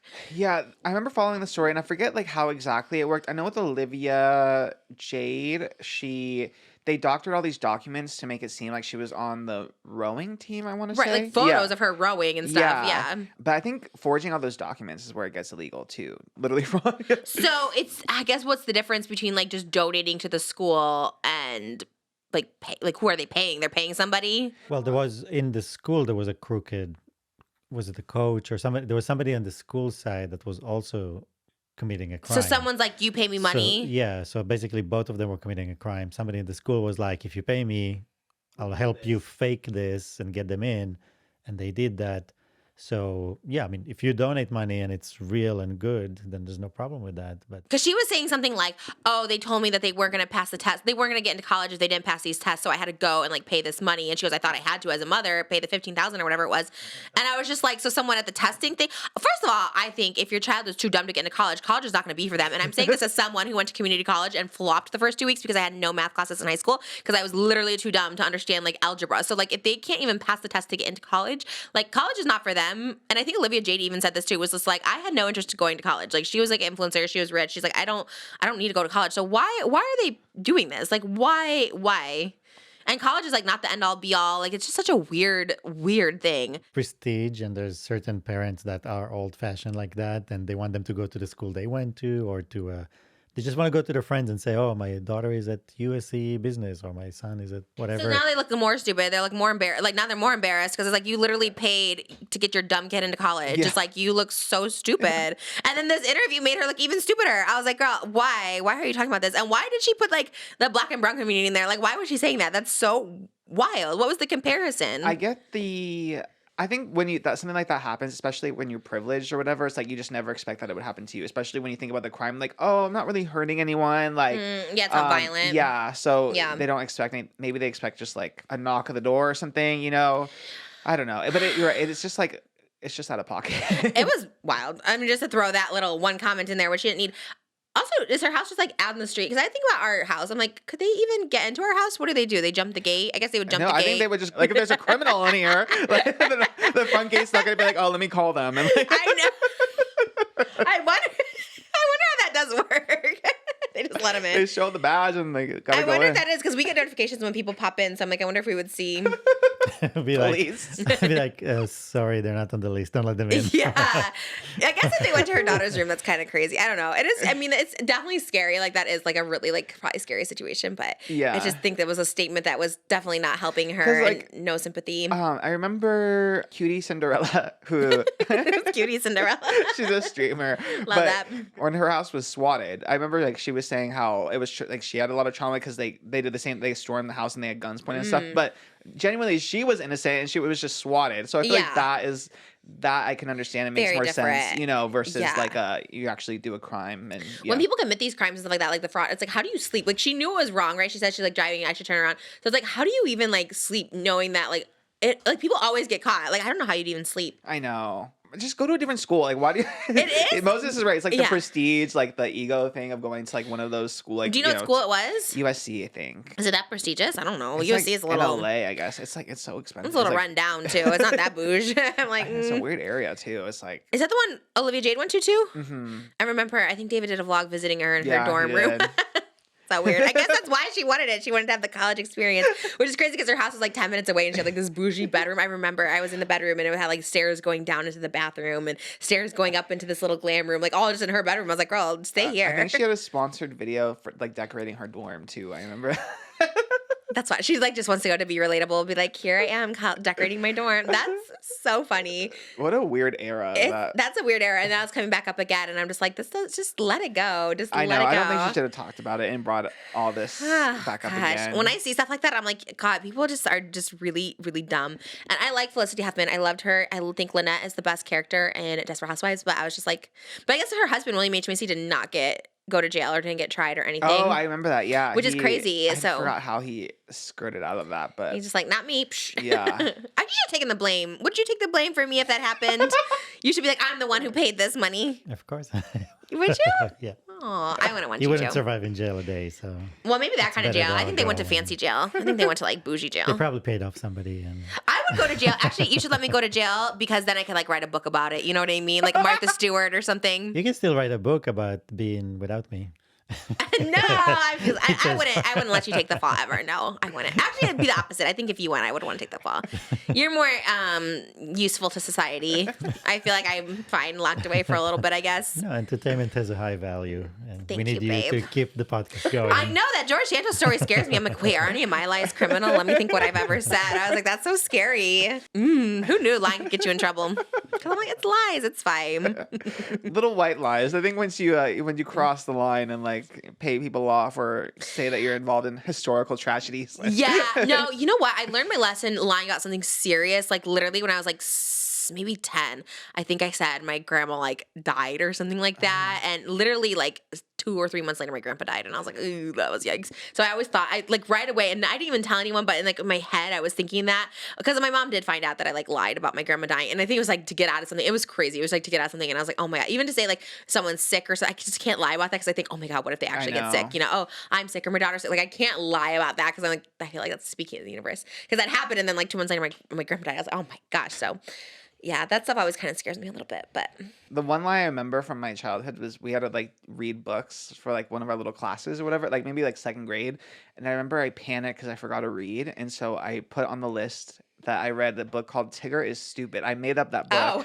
I don't know. I like will never forget. And I faked my mom's signature. And then I got in trouble for that. And ever since then, I'm like, oh my God. Now every That's time a I go for a little Is it perjury, forging? that Yeah. Forging a signature too? That's a crime. they could have stormed into my house. Oh my Yeah. God. I know. I've opened up people's, like, I always think when Mosaic opens up mail with my name on it, I'm like, isn't this a crime? Like, can't you go to prison for this? Like, I always think about that. Like, I never open anyone's mail because of that reason. I always just think, like, oh my God, no, this is criminal if you do. I know. I live in fear of like breaking laws and Me too. Oh, I don't like to break any laws, nothing. I'm very much like, I really don't. That's like one thing I don't like. Breaking rules in general, I just don't like. If I see police, I'm just like, ooh, like I just try to, I hands on the wheel, everything. both hands. Sometimes Yes. I'll be one, then I see, oh, Both hands 10 and and not, 2. yeah. Always. I hate getting pulled over. I feel so, it's all of it's bad. So when people like just break the law willy nilly, I'm like, that's crazy. I could not sleep. I would be so scared. I would end up turning myself in on the podcast or something. I just like, this happened. Come arrest me. She's the first one to, Yeah. if there's anything wrong, she's the first thing she'll tell you walking in. Yeah. You know what I mean? She'll I be the did this, worst this, and criminal. this. She'll be the worst criminal in the world. I know. I Somebody would walks be. in, is like, I stole that. Yeah. Or is that I like always she's- tell people. You know, if there's something wrong, like, I don't know, the mirror is cracked. Somebody walks in, the mirror is cracked. Yeah. Like the one thing you don't want them to notice, that's the one thing I she'll talk point about leaks out. in the Out of the house way whenever it's first. raining. I'm like, so there's leaks all over. So I was like, you know, sometimes she just wants to do the dishes. We didn't do the dishes. Somebody walks in, the dishes are not done. I'm like, what? Done? They won't even know. yeah, I don't like anything like that. I like to point out the obvious before it like gets me in the butt. I don't know. Don't break the law. Definitely not breaking the law. Like when she's like, I thought I'd be a bad mother if I didn't do this. I mean, sound psychotic. Like you sound nuts, crazy. It sounds like she tried to justify it in every way. But also now she's kind of like pandering to certain groups. Like, yeah, I'm one of you now. Yeah. And I'm like, no, you're girl. still not one of You're them. not. You're You never know? going to be. Even if you're innocent, you're still like rich and privileged and dumb celebrities. Speaking of dumb celebrities, I'm in the mood to drag Matt Rife again. I didn't know. I had no Matt Rife notes. What's happening with him? Oh, it was just I didn't even watch the new interview he did, the new podcast. Jordan Peterson. I see him everywhere. The drama with him commenting on a plastic surgeon's like TikTok. Did you see that? Oh, okay. I need to see this one. This is also wild. This is so weird. Yeah. Who's the plastic surgeon? What's his name? I have it here. Let me pull it up. My notes on him are so long. I have to like scroll. Crazy. TikToker Many Faces of Chicago posted a video. Just also like random. Just like a random. It's not like it's a big doctor high profile. Maybe he is. Random guy. He is reacting to a caption that reads, "Me after creating the greatest jawline ever seen just for my patient to get canceled right after ... And he added into the description, "He shall not be named. Hashtag canceled. Hashtag jawline check. Hashtag comedian." Oh, he did hashtag comedian. Because I was like, where did that come in? Okay. The first time I saw that TikTok was Tana was duetting him. So I was just like, she's like this. And I'm like, I didn't get it at all. Like, did not get it. My first thought was never Matt Rife. I was like, oh, Matt Rife. Like, I guess the hashtag comedian, but I guess Matt Rife went and commented, "Lying about medical history is illegal, just FYI," which is like, okay. First of all, it's not medical history. It's like what? And what? Filler. Like, you didn't say your name. Like, it's almost like a blind item, I guess, and it's also like it was also so unserious, like the most unserious thing ever. Like skipping through the hallway. Yeah, and as a comedian who you take the piss out of people all the time, literally was like, you guys can't take a joke, get a helmet. It's like this is literally a joke that even said your name. So what the hell? No, it was all his interviews since, because he has been on like a press tour of being like, I'm canceled now, I'm just a canceled comedian. Like all this like weird energy he's giving is really giving defensive. It's really giving like, I messed up and I don't know how to come out of this. I'm not funny and people are finding out. Like it's really giving just flop era. Yeah. And it's very weird. Yeah, I saw Moses telling me about the Jordan Peterson one. I saw clips of it just in general of him being like, feminists are trying to cancel us and all stuff. It's like, what he's missing the point, and I feel like we talked about this already, so it's like really just like reiterating it. It's just like people, yes, the domestic violence joke, like, it was bad, but like just overall just not funny. People are like, oh wait, no, he's like not funny. Not only are you not funny, like you're just like, he can't take a joke, which we get. Like, you know what I mean? He can't take any sort of criticism, anything. Like if he was just like letting it go and people let talk about whatever, like letting more people talking about him and get more like popularity, that's one thing. But it's like him now going on all these podcasts, be like, and on these like woke kind of podcasts, I guess he was saying. I think he's kind of going on like the other side now, like these more, I would say, conservative podcasts, maybe like conservative people. I don't know, like you said, maybe kind of trying to be like a Joe Rogan approach or something. Yeah. I don't know. It's very odd. It's very weird where he's just like, I don't know. He's like, I'm canceled. It's like, no, people just don't like you and you're special. And what was so strange is like actually in that interview, what I learned is that he had something that he did that was very successful. People love his crowd work, the red flag, whatever. So he had a very successful thing going, but he wanted to change that. He didn't like it. He wanted to be something else. And when he made that change, is this special? People didn't like the change. It's not a canceling you. It's not a cancel culture. Just people didn't like the change. They don't like this. Yeah, he did great crowd work. We used to watch it. We used to enjoy it. Like I don't know. Did we? I don't know if I enjoyed it. It would come up on I never TikTok. thought it was funny, just for the record. Let me just put that out there because it wasn't funny. All I'm saying is like he was doing one thing that was successful. People liked it. He switched. They don't like that. And now he's going around crying like, oh, this is cancel culture. It's because I'm a guy. Blah, blah, blah. Yeah, it's weird. It's the tour he's doing after this is odd. It's very weird. Especially the people who's doing like Jordan Peterson. I don't know too much about him, but he seems kind of like political. Like he seems like a thinker. And Matt Rife seems like not a thinker. You know what I mean? And I'm like, this is a very odd thing to go through. I saw a clip from, I don't know if it was the same stand-up show or a different one, but he's like, you can't cancel me. I'm not a gym membership. I was like, the most like unfunny gym memberships. Wait, Matt Rife joke was that? Yeah. Okay. But slay. Canceling gym memberships is hard. Like you can't just call. So how like dumb do you have to be? That is like the dumbest thing. You can't just call on the phone. You have to like go in person and they try to sell you all this stuff. Like, how out of touch and unfunny can you possibly be? It must be. I wonder if it was from that same one. I don't know. I don't know either. And then I was dying because then these quotes came up from his canceled interview, which that is just a gold mine. Tana is Tana and Brooke, I hope they're making good money from that. For sure. As it continues to go, these clips like just go more about him. I always called that he was so off on that interview. I'm like, there is something so off about him. I don't know what it is. Because Tana had asked him about like the plastic surgery rumors all the way back then. And he said that his quote-unquote glow-up was due to late puberty. This shit just happened. Puberty hit me so disrespectfully late, I was ugly for the first 22 years of my life. It's not puberty at 22. That is the funniest joke I think he's ever told. You're trying to tell us... Your hormones started shifting at 22. Once you get some TikTok and Wild and Out money, some checks clear, suddenly you hit puberty? Just in, like, Me too. I hit puberty at 24. I was like, wow, look at me. yeah, because in my opinion, it's pretty apparent that he got some fillers done, and that's what they skirt about it too. Like, oh, it's not plastic surgery because technically fillers like it's not plastic surgery. It's injectables, whatever. That is literally the funniest thing I think I've ever heard. And then he told so different. It's just like, why? Why are you denying this? And he said, I haven't got anything done, just my teeth. I got veneers, obviously, because my teeth were effed up when I was a kid, but it's so effing funny to me. People's #1 online insult is, well, at least I don't have plastic surgery. Cool, neither do I. And I'm like, thanks, people pay to look like this? That's crazy. Shout out to Dr. God. Dr. God. Oh, okay. Like, Dr. God. Was that one canceled? Yes. Did he say that? Yeah.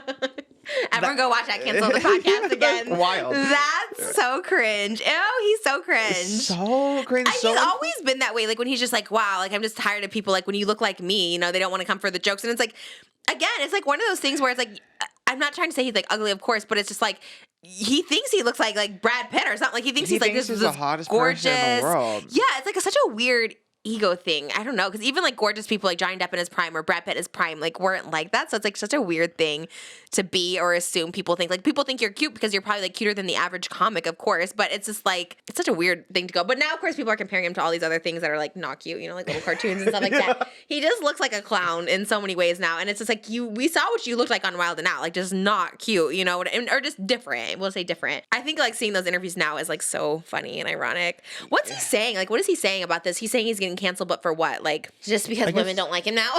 No, he's just going the political route now, and I'm like, wait, this is not. It was never political. You said you want to eliminate, like, push away the female audience, and you want to bring over the male, right? But you weren't funny enough to get any of them.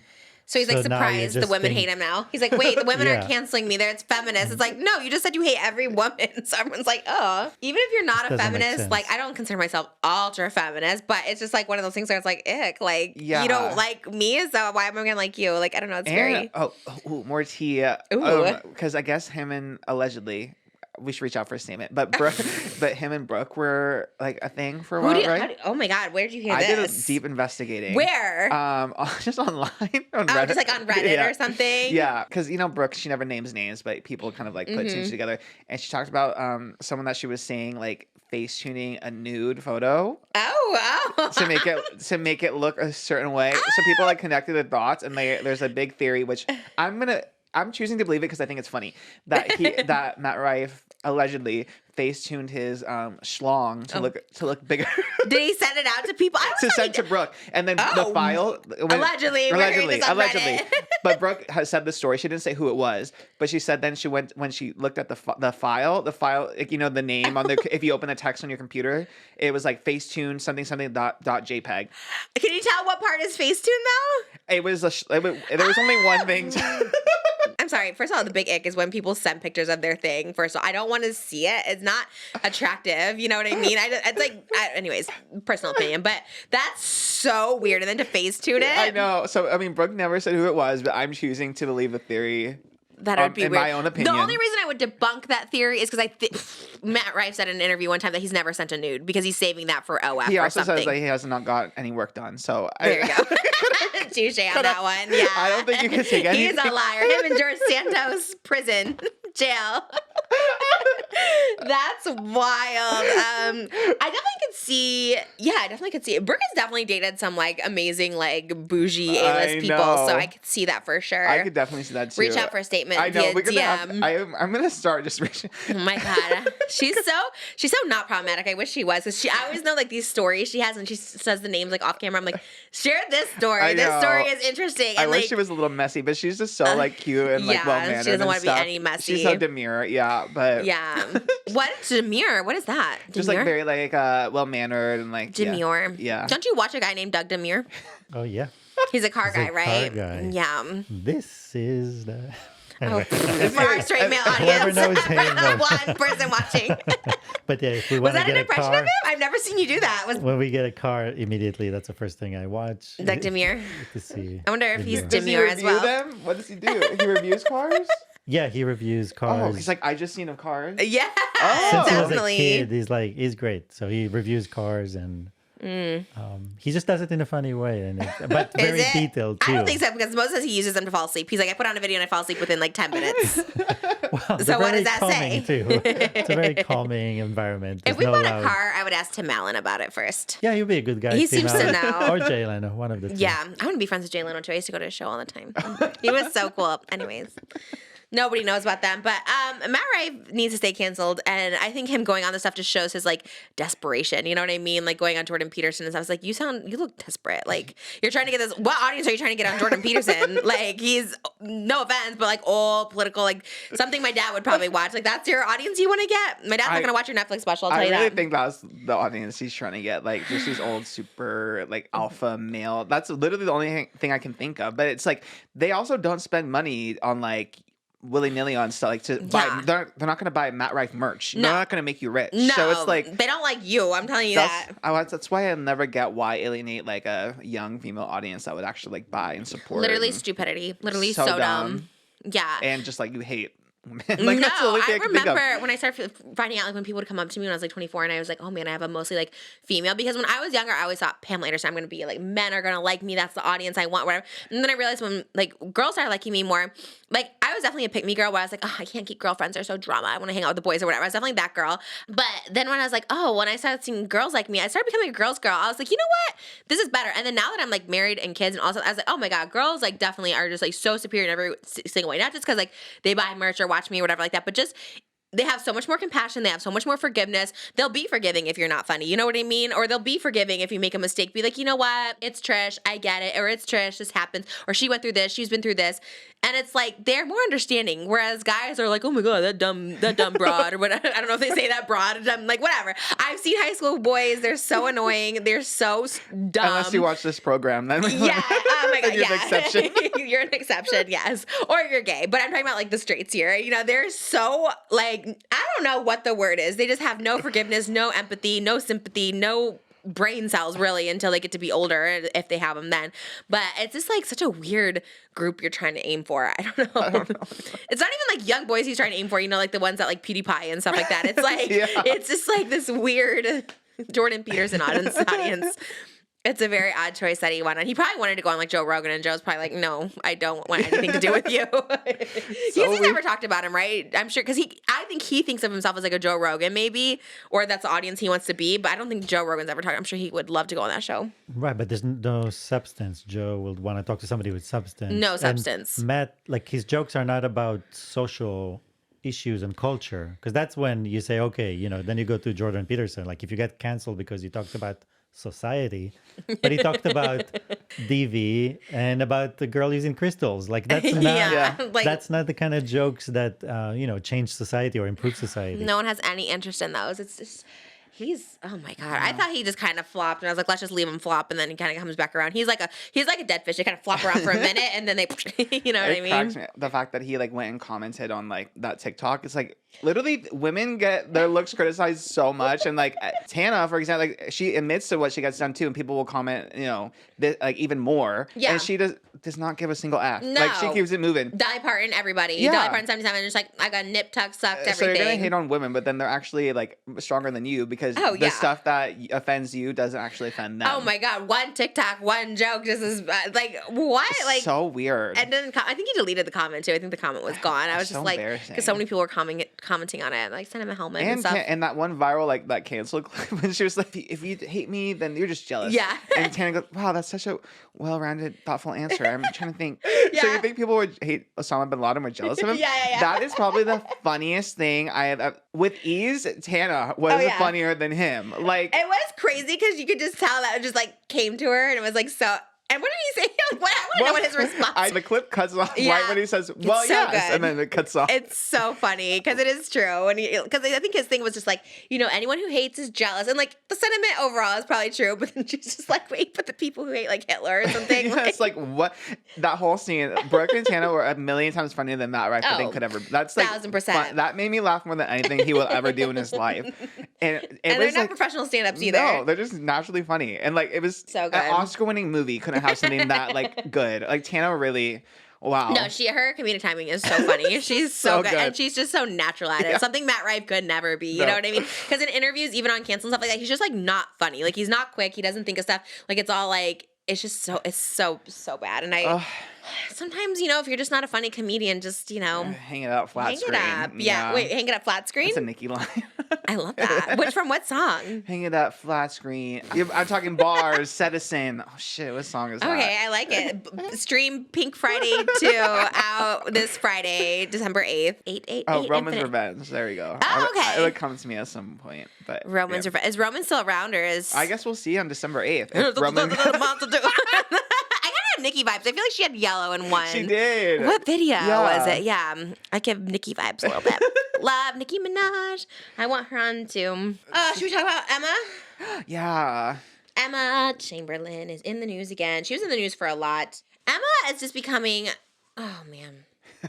What? This is why I feel like there's certain people who shouldn't go outside the platforms that they have control over. Because once you start seeing people in like interview settings, there are certain people that just become more and more unlikable. And she is going down that path. I don't know if she's just really like out of touch or she's always been this way because people say like she comes from money. So maybe like if you like come from money, I think someone said that. I don't know. Maybe I could be wrong. But regardless, she just seems so unlikable. It was what interview? This was a podcast. Do we know what podcast it was? Oh, I had it. It was two guys. There was a lot. First, I guess the littler one is complaining about people copying her editing style. And we talked about this a little bit with like the Corinna and Breckie situation, just like people copying in general. And she's just like, it's so annoying when people copy. But I just feel like as her editing style, was it that? I know you said you like did Emma's style editing. But to me, when I watched those, like, because I went to go watch her early videos and I was like, is that innovative? Like the zoom in? Like I feel like that's been on like Comedy Central shows and stuff where people like zoom in really quick in and out and stuff like that. So I don't think, unless I'm missing something on the editing, because she's like, wow, it was crazy when people copy me. It like gets to be annoying. And I was like, what is it? What is it about your editing that you think is like so? I know you talked about it. So I know you're a fan and you said you like the editing. So maybe you can explain it to me because I was like kind of confused. I was like, it's nothing like that was cutting edge. It was like the Ken Burns like in out, and she would do like a lot of these like distortion filters to make her head look bigger or stuff like that. It's been around, but I think she just like popularized it again, made it trendy again, basically. Right. And it. Do you think she was talking about you when she said someone copied her? Probably, yeah. She was like so mad about it. She's like, yeah, people just copy me. Everyone in the search bar on TikTok thought it was Antonio Garza. Yeah. When I think of that, I think of Antonio Garza. Yeah. But Antonio also did her own like spin on the edits too. Like she took some of the Emma isms, but then made it her own kind of, which I think is like I can respect because Antonio's editing style was a little bit similar effects, but it just was different.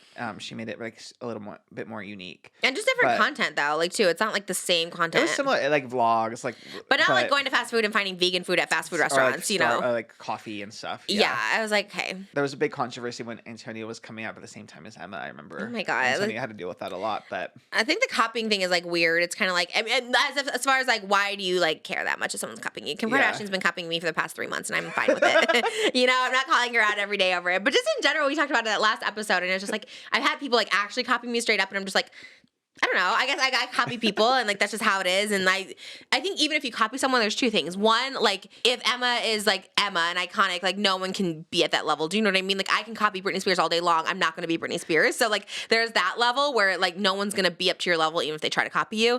Two, copycats always just look like copycats. Like if it's that obvious, people call them out. Like I know Alex Warren with David Dobrik. Like everyone called him out of his style. So it just looks like that. But three, also it's like, and I think Emma said this in the interview. It's like it is flattering. Like people want to copy your style. Like if you are this original or you're the one who popularized it, people are going to realize that. They're not going to like think this other person did it. And also like if the other person does it better, then they just do it better. Like, you know, that's it. So, but no one that's ever copied someone has ever done it better, I would say. Yeah. There's no one that's like copied someone like, oh, well, they did it so much better. So I think it's just like a weird thing to complain about. That was her first unlikable point. I was just like, girl. And I tried to go on the Emma like bandwagon because I love that she's mainstream. I love that she's like different and stuff like that. But then when she started talking about her bank account and like, this is the whole thing. We were going to talk about this on a Hot Topic so long ago. I had you written down as a Hot Topic, but I was like, well, let me not get too personal about Oscar's banking. But I pay Oscar every couple weeks, and so one week I was like a week late, or maybe like 10 days. I don't even know. It was like very like one of those things where I was like so late. It's like I'm paying you, like it's so late, and like don't even worry about it. I don't even check my bank account. And I was like, yeah, I'm checking my bank account every like literally morning, noon, and night. Like I always check it. Like what if someone got my card? What if there's fraud? What if there's a double charge? Like I constantly know how much is in my bank account all the time. You never check it. No. Why? It's kind of different reasons. Like Emma doesn't have to check it because she just knows that she'll always have money in there. For me, I just don't want to check it because then it makes it real. You know what I mean? Because I think too, because like I work a lot, so I technically should have like a lot of money saved, especially like as an adult. Like should have like all these accounts or whatever and like investments, yada yada. But because like I support so many people, it's like it stresses me out to think about it. Like you're constantly giving money out. You're yeah, constantly like I writing support my boyfriend because he's in grad school and my parents because I like my dad doesn't work. So it would stress me out to see what the actual number is. I'd rather just like work and know that money's coming in and know that everyone can. But don't you want to make but, sure the money's there? What if someone took money out of your account and then you have a $3,000 I only rent have. check? I'm the only one with access to my account, and I get like an alert if there's a big like charge or withdrawal or something. So I get like a text alert. But sometimes people can take your debit card. Like I just had one like recently, like just a random like party planning company took $600 out, and I didn't get a fraud alert on it or anything. But it was just like $600 taken out, and so like of course I check in the morning, so I'm calling right away, and I was like, I don't know who this is. They give me a new card. That never happened to you? You never get fraud?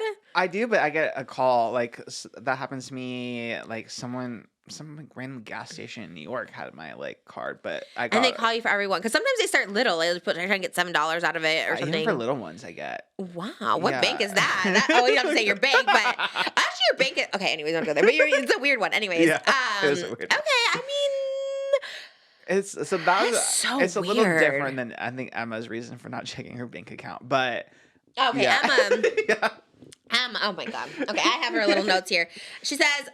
She's like, yeah, I don't check my bank account. Like, she goes, I have a lot. First of all, the way she said it was, the whole thing was weird. And she even says at one point, like, I could be getting stolen from. Yes, girl. Like, you could be. Dane Cook got like $7 billion or $7 million stolen or whatever like that. She's like, I have a lot of checks and balances. I have like family members and business managers. I'm like, right there as like a red flag. So many people have access to this bank account, like, that you're never checking. Huge red flag, okay? Where she clearly has so much money. She says, oh, there's lots of checks and balances, so it's fine. I know what I can and can't do. She goes, but I don't need to own like a yacht or a jet or designer clothes and stuff like that. And I was like, okay, so you can afford a yacht or a jet. You need to be checking that constantly, especially with all these people checking your bank account for you. It's wild. If you have what someone said she maybe was worth 20 million or something, maybe more. I don't know. I have no idea. But even if you're worth $1 million, like they're so easy to just take 1,000 out here, 1,000 out there. Every little thing. I have one business manager, and it's just like, and more like a bookkeeper, like an accountant person, and it's just like every little thing. If it's for payroll or something, if I can't see where it's going, like I log into my IRS myself. I make sure all the payments are like being made there. Like I don't trust anything because it's like all of a sudden like we ask about everything. There's one for payroll, and we're like, okay, but it's not going to payroll. It's not going to IRS. Like where is this going? Like every little thing I ask, like it's so crazy. And she's very professional. She knows what she's doing. They're so crazy to just rely on checks and balances of the people in your life or family members. Like that's so bizarre to me. And the reason you're not checking it is because like, oh, well, I don't need to own like a yacht or a jet. It's like, girl, like it's so out of touch. It's so crazy. Or buy designer clothing, which she does wear designer clothing all the time. She's like literally a model for Louis Vuitton. So it was just like, that's kind of a weird thing. It was so odd. Like she said she hasn't checked it in years. I was like, check it. You need to check it too. You need to know how much money is in there. I mean, I check occasionally, but I get her. Even banks could be shady. You always like banks could like close. I know. Actually, wait, is this an influencer or like someone I know personally? I can't remember. Someone's whole Chase bank account was closed with $30,000 in it. Never. It just was closed. The bank's like, we can't do anything about it. Like that happens all the time. There's like shady stuff with banks, and I don't know. You need to check it. I get what you're saying. If it not be like, trust me, sometimes I look, I'm like, oh my God, I'm about to like, I'm zero or whatever. It's like sucks, but it's like you gotta know. I stand with Emma Chamberlain. I think I do. What? I think the way this is my interpretation of it is Okay. that it would make her anxious to see how much money and stuff is in there, and then it would kind of make her feel like maybe she should be spending more money. So I think it's kind of similar to me, I guess, like the ignorance is bliss kind of way. It's like, okay, I have the things that I need, and I know that things are being taken care of, and like payments are being made, and everything is good. So I don't need to like see, because then seeing the numbers, it just makes it real, and it can make you anxious and stuff. So You that need was to get my over that. interpretation.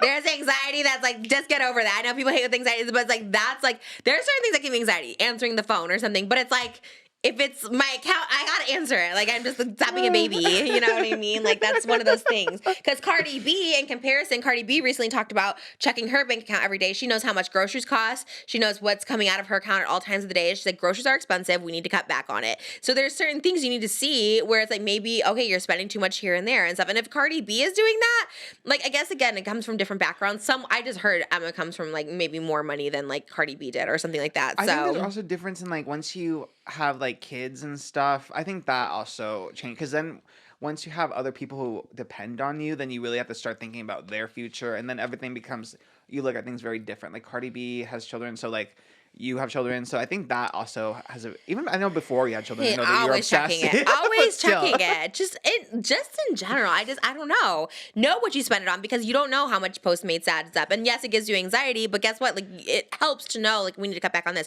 For me, it was my nails. I mean, obviously I had my daughter, but even before, my acrylics were being like thousands of dollars a month. We had breakfast wraps before. Sorry if I'm feeling like a little burpy. Moses made breakfast wraps this morning, and I was just like, oh man, I was just like a little burpy. But like, you know, I was spending thousands of dollars on my nails. Like, literally, I spent like $10,000 on nails in 1 year. And like, that's crazy. It's crazy. Car payments are another one. Like my Rolls Royce being $5,000 a month. I'm like, oh my God, that's $60,000 a year. We could be going on the luxury Hong Kong Disneyland trip with, you know, Malibu. And it's like wild. And you don't, to me, I never think about this stuff, even though I check my bank account. But once you start seeing it in that way, it's just like groceries too. Groceries being expensive versus going out to eat, all this stuff like that. It's just like, I think it's just better. For me, it calms my anxiety, because I am anxious about money. I always think I'm going to go broke. Like I always think like, okay, I got to keep making money and stuff like that. I don't know. For me, it's just like, it's better to see it, you know, and to me, being held accountable, because like I can look at it myself, but now that, you know, like Moses and we like share finances, it like makes me more like accountable. Like, okay, let me not spend so much, because we want to be able to like have money in there each. I don't know. It's weird. To me, it was like very out of touch. I guess you're saying you understand Emma's point, because I think it's like the almost, it gives her anxiety. and like it's like the opposite of me, where she knows she's good, so she doesn't feel the need to check it, and then it would make her maybe feel like she should, like, you know, be using that money or whatever, when she doesn't want to. She doesn't feel the need to like buy a jet or like overindulge or whatever. Like she said that her big splurge was her house, and she has that, so she knows that she's good. Like she doesn't feel the need to, like, you know, obviously with clothes and stuff, she gets Louis Vuitton for free. Right. So she's like, I don't need to buy designer clothes, because I get them for free. Yeah. When you have a lot of money, it's a very different reality. And especially some people are just more comfortable somebody else taking care of their money. They don't look at it. They don't touch it. Somebody else taking care. And it's issue of trust, and some people get taken. No way. But, I don't even like when Moses looks at our bank account. That's going to be our joint account money. And I'm like, most celebrities, like, they don't look at their finances. They don't. Like, there's That's crazy. business manager. They take care of their finances. I don't know, especially a business They manager. invest for them. They do all that. I've had like the same accountants for so many years, and I still am like, I look at every little thing all the time, every day, You should no be matter our what goes. business manager. I would love to. Not that I'm great with money, but I can definitely know money. I see money. I see where it goes. Like now I'm getting better. And like I said, Moses has helped me for sure. Because now I'm like, okay, let me not spend so much money on this or that. And then like, it does add up. Like you just don't think about it. And maybe like I said, without kids or something, I don't know. I just would spend. It doesn't matter. But now I'm like, oh man, that money could go towards this or something like that. I also like, if I buy something like really big, or like before I bought like my new computer, I checked before and after. I think when I do like a purchase, I for sure check. Okay. But I also like, I don't really buy a lot of stuff. But like Black Friday, like I would see, you know, before and after. So I guess that's when I check. Is when I'm actually like going out of my way to spend or buy something. Then I will. But just like on the regular, I don't. Every day, every morning. I do a little meditation but first. You also pay a lot of people too, so that also makes That's sense. true. Yeah. And I guess I'm just like, because I have different accounts. I have like, obviously I have personal, I have like business, but you just want to make sure nothing gets to zero when you write checks and stuff like that. But yeah, I don't know. I'm very on it. Like I'm always thinking about money and what I have to pay and stuff like that. So that's why with you, I was like, I'm paying. Because I was just like, it just got like one thing after the other. And I was just like, I hate owing people money. Like, especially like when it's like not on time, because I love getting paid on time. There's so many companies I work with that like are so late. They like literally take like 60 days to pay, 70. I'm like, where's this money? And I hate that. I like to do it instant when it's owed. Plus you work so hard. You are the hardest worker. You are. You work so hard on everything, the editing. The titles are great always. The thumbnails. I love our thumbnails. Just with all the faces behind me. It's fun. I like it. I love laying them out. And I always troll a little bit too. And it's so funny. Yo, did you see Drew talking about it? His face in the thumbnail? He was talking about it on his Patreon video. And he's just like, and I love that like the thumbnail they use is kind of like, I forgot. You have to watch the whole thing. Yeah. There's some people I like actually edit, and there's some like I'm like because like a Drew or like anyone who's talked about like seriously I never touch. But like David, I make his eyes look dark. Like oh really? Oh my god, we get sued for fraud.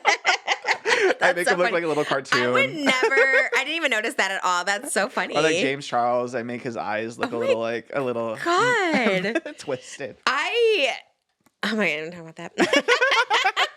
I gotta got a DM from James Charles, but I don't want to open it. I'm Oh scared. no! I'm just like, ugh, is this bad Oh, or I'm is this scared. good? Oh, it's bad. Yeah, maybe hummus. I don't want to even open it though because it looks like a scene. I'm like, ignore it. Ignore it. I get scared. That's the thing. I really actually don't love confrontation, and I feel like I talk about things pretty lighthearted, but when it's like something serious, are you looking? No. Oh, you can. Oh, I'm interested, but it's like I love not opening things. Oh. I guess that relates to the money thing. Never knowing is kind of fun sometimes. Yeah, but sometimes that I understand. Oh, there's a lot of texts and Instagrams I don't read. I just am like, I'm not reading. Yeah. I don't, and then they get annoyed and whatever. I just choose I'm never gonna talk to that person again. So please don't read their. But I don't like it. Anything confrontational, I'm just like.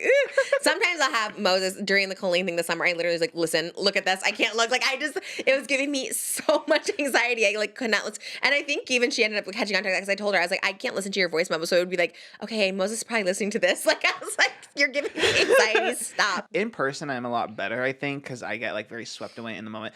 But especially like when Gabby was like going at me and she was like, it was all text and voice memo. It made me so anxious. Oh yeah, she's I feel like you can't really like respond back when it's like, you know, text or whatever. No, she's a wild one to text with. A lot.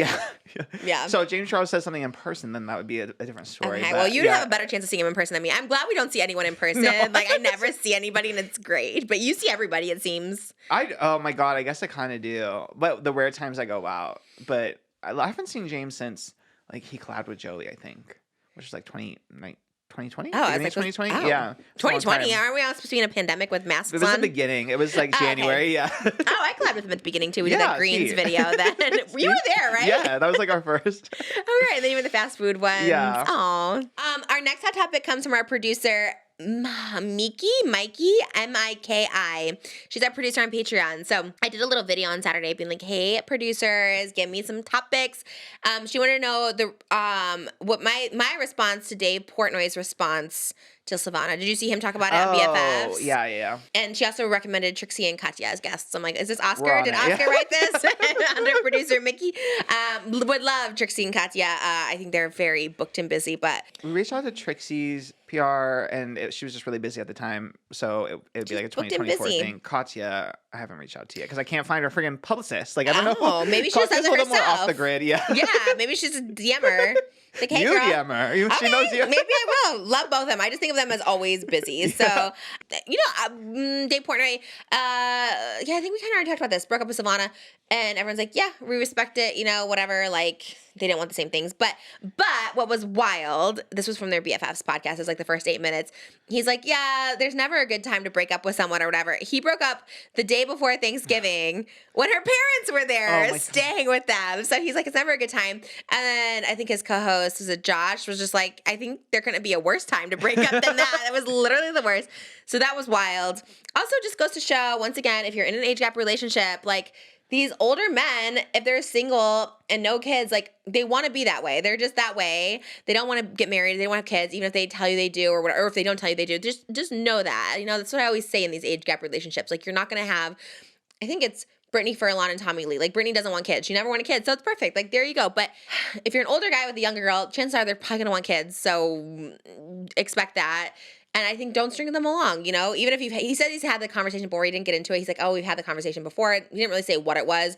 Maybe she wanted to get married or something. I don't know. That's just speculating. But it's like when you're with a younger girl, they're going to want that stuff. And if you're an old man and you don't want that stuff, like, be upfront with it. Maybe they were. I don't know their situation, but I think it's 3 years is a long time if they've had that conversation before. And I think definitely don't break up with someone when their family is staying at your house. Because, like, what does that mean? Did you tell them to just, like, leave? Like, we broke up, like, get out of the house? Which kind of makes me think that way because she kind of was, like, on TikTok crying the day before Thanksgiving. I think he said it was a Sunday before Thanksgiving, but she's the day before Thanksgiving crying in, like, a different place or something. Or maybe it was in his house. I don't know. Anyways, that's my thoughts. Thank you, producer Mikey. Do you have thoughts on it? You never have thoughts on the... Dave Portnoy. Yeah. Yeah. That would be probably the worst time. I was trying to think of another terrible time. I think birthday would also be a terrible time to break up with someone. Yeah, I think Landon did that to Charlie. I think he didn't go to her birthday dinner yeah. in the Bahamas or something. Or was that prom? Was that was the No, oh the my prom God. they didn't go to, but they were in the Bahamas, and she goes 10 minutes before we're supposed to go to the birthday dinner. They got in a fight and said he wasn't going, and she had to go by herself. And birthday's a terrible I think birthday's Yeah. probably number one, and then Christmas, Thanksgiving is like, no, you're a psycho if you break up with someone on their birthday. yeah, That's if you did crazy. it at their birthday dinner, you're a psycho. Yeah, like right before you're supposed to go with them, and then you're just supposed to be like, oh yeah, he's not here. Breakups are so sad. When people break up, I'm like, there's been a year of breakups and divorces. Yeah. Hopefully 2024 is the year of love. I hope so too. Travis and Taylor. I think they're going to be engaged next year for sure. Maybe Tana and her Hawaii boy. Yeah, I know, because Tana texted me after the last one. She's like, I want to be your friend guest. I'm like, yes, girl, here are the dates. And then she's like, in Maui. I was like, okay, we'll see you. Which is, I totally support. Go live your best life. Go be with your hunky Hawaiian man. He's very good looking. And she said on Cancel that she thinks he's the one. So she's like, I think this is the one. She's like, when you like know, you like know. And I was like, oh God, I would love that. And it like honestly, my sister had a boyfriend in Maui, and she'd go over there and visit him, and she was like so happy. She loved just being away on the island. I think that's like Tana's calling for sure. Yeah. Brooke can fly over and do Canceled with her in Maui, and it would be just those two, which I love. I like when it's just them and no guests. So I think that would be so iconic. And I'm so here for a Hawaiian wedding. We got married in Maui. We could do a Hawaiian wedding. It'd be so cute. I love it. I was so happy for her. I was like, yes, girl. So, anyways, we still want you as the final guest. So, if you're available before the 21st, although she might be in Maui, just having the most fun, which I totally support. I love when people get in new relationships. I always tell Moses this too. Like, I wish we could go back to like the beginning of our relationship. I love our relationship now, but like the beginning was so fun when you're like just getting to know someone. Ours was during quarantine, like yours. So we were just like laying on the couch, just talking about life and where you're from, and just like discovering things about each other and getting so excited to like make out and just like be with each other. I don't know. It was so fun. I would miss that. I mean, we're always together now, so it's like we can't really miss each other. You know what I mean? Which is fine. I love our relationship now. I actually prefer it now, but I miss the beginning stages. Yeah, to quote Gabby Hanna, the butterflies of the beginning. Oh, wait, what? Oh, like her song? Is it about that? I don't know. I forget what it's about, but I just wanted to give an excuse to quote Gabby Hanna. No, I feel like Butterflies is sad. Like the bad part. Butterflies. I feel like we've just gone over this song like 5 times in the. What is Butterflies about? It's like butterfly, waiting for impact, leave my heart intact, and such never came around. New situation, same explanation, you still managed to let me down. I think it's sad. Okay, it's an opposite of Butterflies still cry sometimes. I think it's like sad. I don't know. Fun era. The to fun be in. butterflies. The first, yeah. That first like month or two is like, yeah. It is so sweet. fun. Just like everything's fun. Dinner is fun, and going out is fun. Yeah. Everything's fun. I hope Gabby Hanna's okay. She's really been gone for a long time. Like, I feel like, people take breaks and then they come back. Well, actually, I don't take breaks. But, like, in general, people take breaks and then they come back. And it's just, like, weird. She's been gone for so long. I think she just, that one podcast, remember that spa podcast that we covered that she did? The what one? That spa podcast. Remember? Oh, right. And she seemed kind of like... She seemed chill. Yeah, so you think she could come back as a chill version. Especially because she just, like, loved creating. So it's kind of like, maybe she won the lottery. Maybe she's like, bye, I don't need anyone, which honestly is such a slay. That'd be everything. So I got the fact check in here. On what? The song Butterflies by Gabby Hanna is about, because we finally have to. Yeah, we had to fact check this of all things. It's about the feeling of falling for someone who ultimately breaks your heart. Oh, but it was good. it was there, and then, It was all of it. Yeah, I related to that song. That's why that word's like, bracing for impact, leave my heart intact, you still managed. Let me know. Like, I like that. It was relatable. That's so funny. What a poet. She really is. She really is. Literally a poet. Like, she wrote that song. That's pretty good. Did you know who Gabby Hanna was before you met me? No. Did you know anybody? You watched YouTube, though. Who did you watch? PewDiePie. Yeah. No. I watched, Did you watch PewDiePie? I did watch him. You know, PewDiePie got his name. I saw this on the same thing from the Pew Pew. Like, Pew Pew. Like, it was about that. Oh, like, really? yeah. And I think I don't know. Maybe he was playing video games or something. I don't know. It was part of that. Where do the YouTubers get their names? Did you watch PewDiePie? Yeah, I did watch him. Where does when people go, PewDiePie, what's that from? Did he say He used to that? do that at the beginning. He used to do I that can't even imagine him saying that now. in his early days. I caught up to him in his later years. What's he but doing now? Probably the same. He just does reaction vlogs videos? and reacts to stuff. Because when I became aware of him was 2019 when I was in 3,000 mental facilities and on meth, and he like did a video about me, and it was just like him reacting to me or me and Nikocado or something, and it's just like, is this all he does? I'm sorry, even though we're doing reacting videos on Patreon, reacting videos are kind of like, requires very little effort. You know what I mean? Which I know people love why we're doing it on Patreon. Check it out. But I think if that's like your whole thing is just like reacting to people. I don't know. Kind of lazy. Oh my God, are we lazy? At least we react to ourselves. Okay, no, I take it back. I like it, I guess. I don't know. I guess it takes some creativity. I don't know. Who are we trying to think of? There's someone that does react videos that are like so lazy. I'm trying to think of someone. Sniper Wolf? Oh, maybe that's what I'm thinking of. And the I don't know. QVC guy. UVC. CVS. Oh, XQC. He's Yeah. I guess in general, like people just, I don't know. Never mind. Reacting videos are fine. We're reacting. Go see our reaction videos. Who was it? Oh, what are their names? The people who are trying to sue people for using the word react.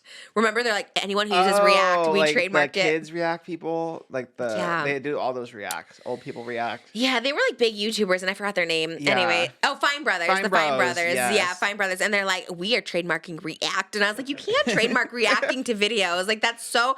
That's what I'm saying. I think when people take it a little crazy, when people are like, oh, they copied our idea and whatever. It's like you didn't start that. It's like Emma with editing. Like you didn't start editing videos. Like people edited before you. I don't know. It just drives me a little nuts, I guess, when people come for those kind of people. I don't know. Hollywood Reporter is exposing the Golden Bachelor Gary. Everyone gets canceled. It doesn't matter how old you are, how unknown, how irrelevant you are. Some schmo from Indiana is getting exposed and canceled. Hollywood Reporter did a full-on cancellation of Gary from The Bachelor. This is wild. He's 72 years old. The finale just happened. He just found his new love of his life. And they're basically exposing him because he has dated. Have you watched any of this? No. Oh man, Of the Golden show? Bachelor. Yeah. No. Oh man, it's so good. He basically told everybody on the show that he hasn't dated anyone since his wife. He basically says he hasn't been on a first date since in 52 years or something. But it has come out. Yeah, Hollywood Reporter has found someone that was in a 1.5 year long relationship with Gary that he dated 1 month after his wife died. And everyone was just like, okay, why would he lie about this? Also, would you date someone 1 month after your partner dies? No. I can't even like get a new dog like a month after my dog died. Right? He dated someone right away. But I don't think it's the worst thing when you're old. It's like you're lonely. You don't have Yeah. anybody else. He said he wouldn't take her to his high school reunion because she gained weight. And she fell down the stairs in his lake house, and he accused her of doing it on purpose and made her go stay in a hotel. Wild. Yeah, so I guess there's no one free of cancellation, including Gary from The Bachelor. Oh, Or allegedly. because Allegedly. he's refuted all the claims, but Oh, yeah. but, Well, you know about this then. Oh, I know a little bit about the stories because but I know that He- he refuted all the claims and What did he's he say? saying- He I just know said something he said like, it. well, this is what happens. You know, he goes, I kind of expected this to be if you're on TV and stuff like that. I was like, okay. I mean, does anyone really care, honestly? It's like, just let the man live. He's 72. Like, there's not much life left at 72. If I'm getting canceled at 72, I would not care. I'd be like, I'm gonna die soon. It's fine. Okay, so basically, he is saying that none of this was like a secret, and he was very open with his contestants on the show about how he dated again after his wife died. Oh, he was open about it. That's what. So maybe it's the he's editing saying. that tried to make it look like, I never had anybody besides my And wife. the marketing, they really, they push that, you know, Yeah, for like sure. when they're marketing when the show started. So Yeah, he's Yeah. a guy. What do you expect? it seemed just like something a white old guy would do. Yeah, just move on. I mean, they say like, what is it? We looked up a statistic, like 90% of men remarried while only 50% of women remarry. Like guys just, they need to be with someone. And I don't know. Why do people try to cancel people? It's like, where did this person come from? How did the Hollywood Reporter find them? Like, how do these people find these people? Like, it's so crazy. Like reporters are just constantly like searching in people's backgrounds, trying to find people. Maybe this person reached out to a reporter with like this Oh story, my! I guess. You think a woman did? She's like 70. Maybe. She felt. I guess when you see someone like on TV doing well, and like Yeah. you're like, oh man, like this person was actually awful to me. Yeah, like the James Charles kid. Or Yeah. whatever. Yeah. No, I guess that happens. You just see someone, and you're like, actually, that person's a bad person. Yeah. That's kind of like annoying though. It's kind of like, ugh, okay, like we get it, but just if all those Illegal, were yeah. true, I mean, I guess like accusing the person of like falling down the stairs on purpose, the weight gain, all that stuff. It's like that's just like men. They're just pigs. I've had guys definitely tell me like they didn't want to take me somewhere because I gained weight and stuff like that. It's just, I mean, it's not like I don't know. It's just not criminal. I guess you know what I mean. Your mom dodged a bullet, I guess, though. I know. I was thinking about that, but they're casting again for a second season, so I'm gonna apply for her. I guess they didn't want any of those girls to be the Golden Bachelorette, but I love the show. It was so good. It made me cry. I can't believe you don't watch it. And you gotta watch, now that I watched 20 minutes of the Hunger Games, you have to watch 20 minutes of Idol. Okay, I'm glad you only watched 20 minutes because I was gonna. This goes against what I just said earlier, but I was gonna be like, oh, I love the Idol when the Weeknd says like sing that song Lily Rose and she sings. I had like a whole thing I was gonna say to make it to pretend that I watched because it. we're watching Hunger Games this weekend, so you need to watch at least an episode. It's an hour long. I will watch 2 episodes. 2 My episodes. part of the bargain will be fulfilled. Okay. But you have to watch the full. You can't go to sleep. Okay. We- Oh well, that's a hard one. I do just fall asleep, anyways. But okay, You have to see got the it. full Catching Fire. Okay. Yeah. We'll start it early. Is it long? Because this one was long. This was like 2 hours and 22 minutes. The It's first about movie. the same. Yeah. We'll start it early. Because again, it wasn't bad. I actually probably could have continued watching it, but I was like, oh, well, we should watch Five Nights at Freddy instead. But now we watched that. We got that all out of the way. So, Oh man, are we done with the hot topics? What else we got? Since we are pretty much the canceled after show podcast, I know, the Scotty Sire canceled weekend Taylor We Swift. didn't even mention Scotty Sire or Shoot. Bolognese or anything. Actually, wait. One of our producers literally mentioned, producer Jessica. Oh, we can talk about this next one, New Year's resolutions, how we plan for 2024. But also, she wants to see cooking videos on the Patreon, and she wants specifically Moses' Bolognese recipe. Oh, yeah, you have to do That that. makes sense. Yeah, we can do that for the Patreon. Okay. Anyways, yeah, we are officially. Yeah, we just put Tana, Brooke. Let's just put Tana and Brooke in the thumbnail. That's it. Special guests talk about.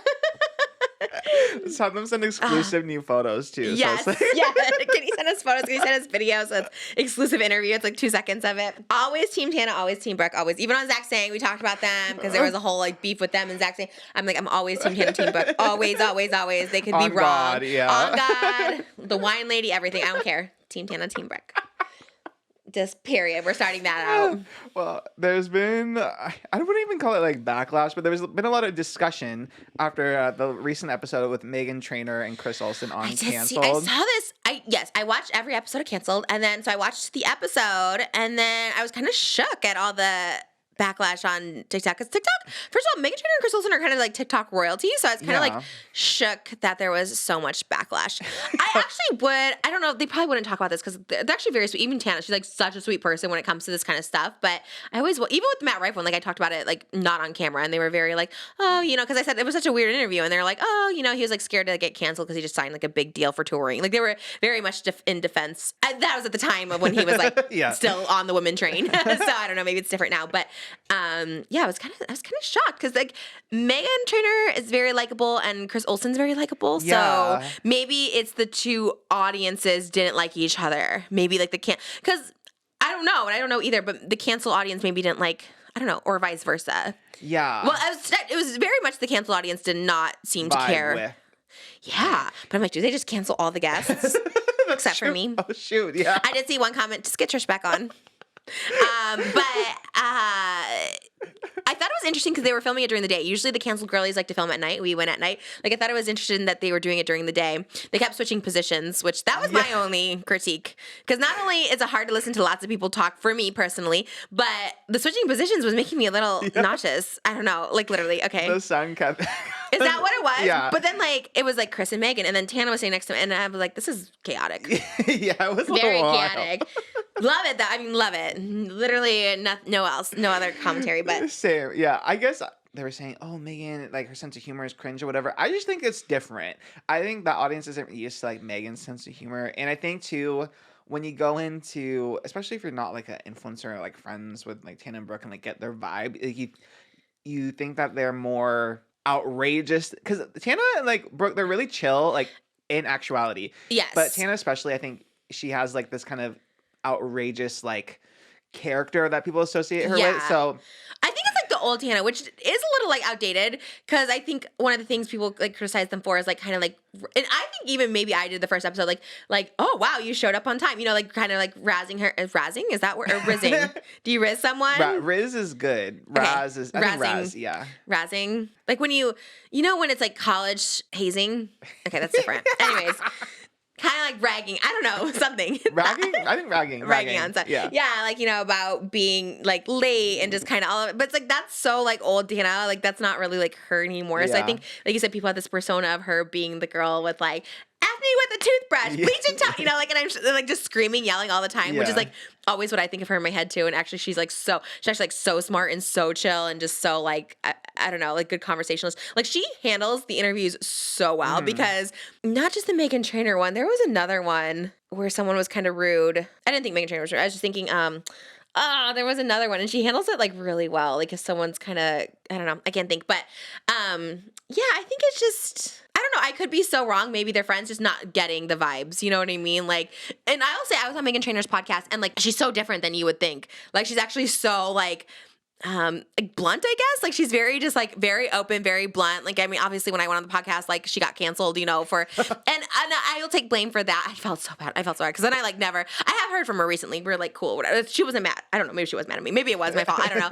But it was like Trisha Paytas' episode, Meghan Trainor. And this was before even my podcast and all the drama. And it was just like her talking. It was me. I would think it was cause I was talking about my issues with teachers and I have like really severe trauma from them. And then it led her to her statement, which got her canceled and she like apologized or whatever, which I felt like so bad about.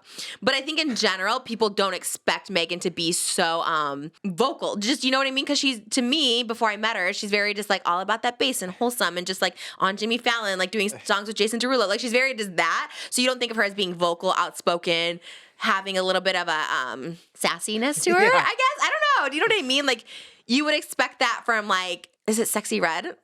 Oh, yeah. Like she's kind of like, you know what I mean? She's kind of like outspoken or whatever. And then you just want to think that like Meghan Trainor. I don't know.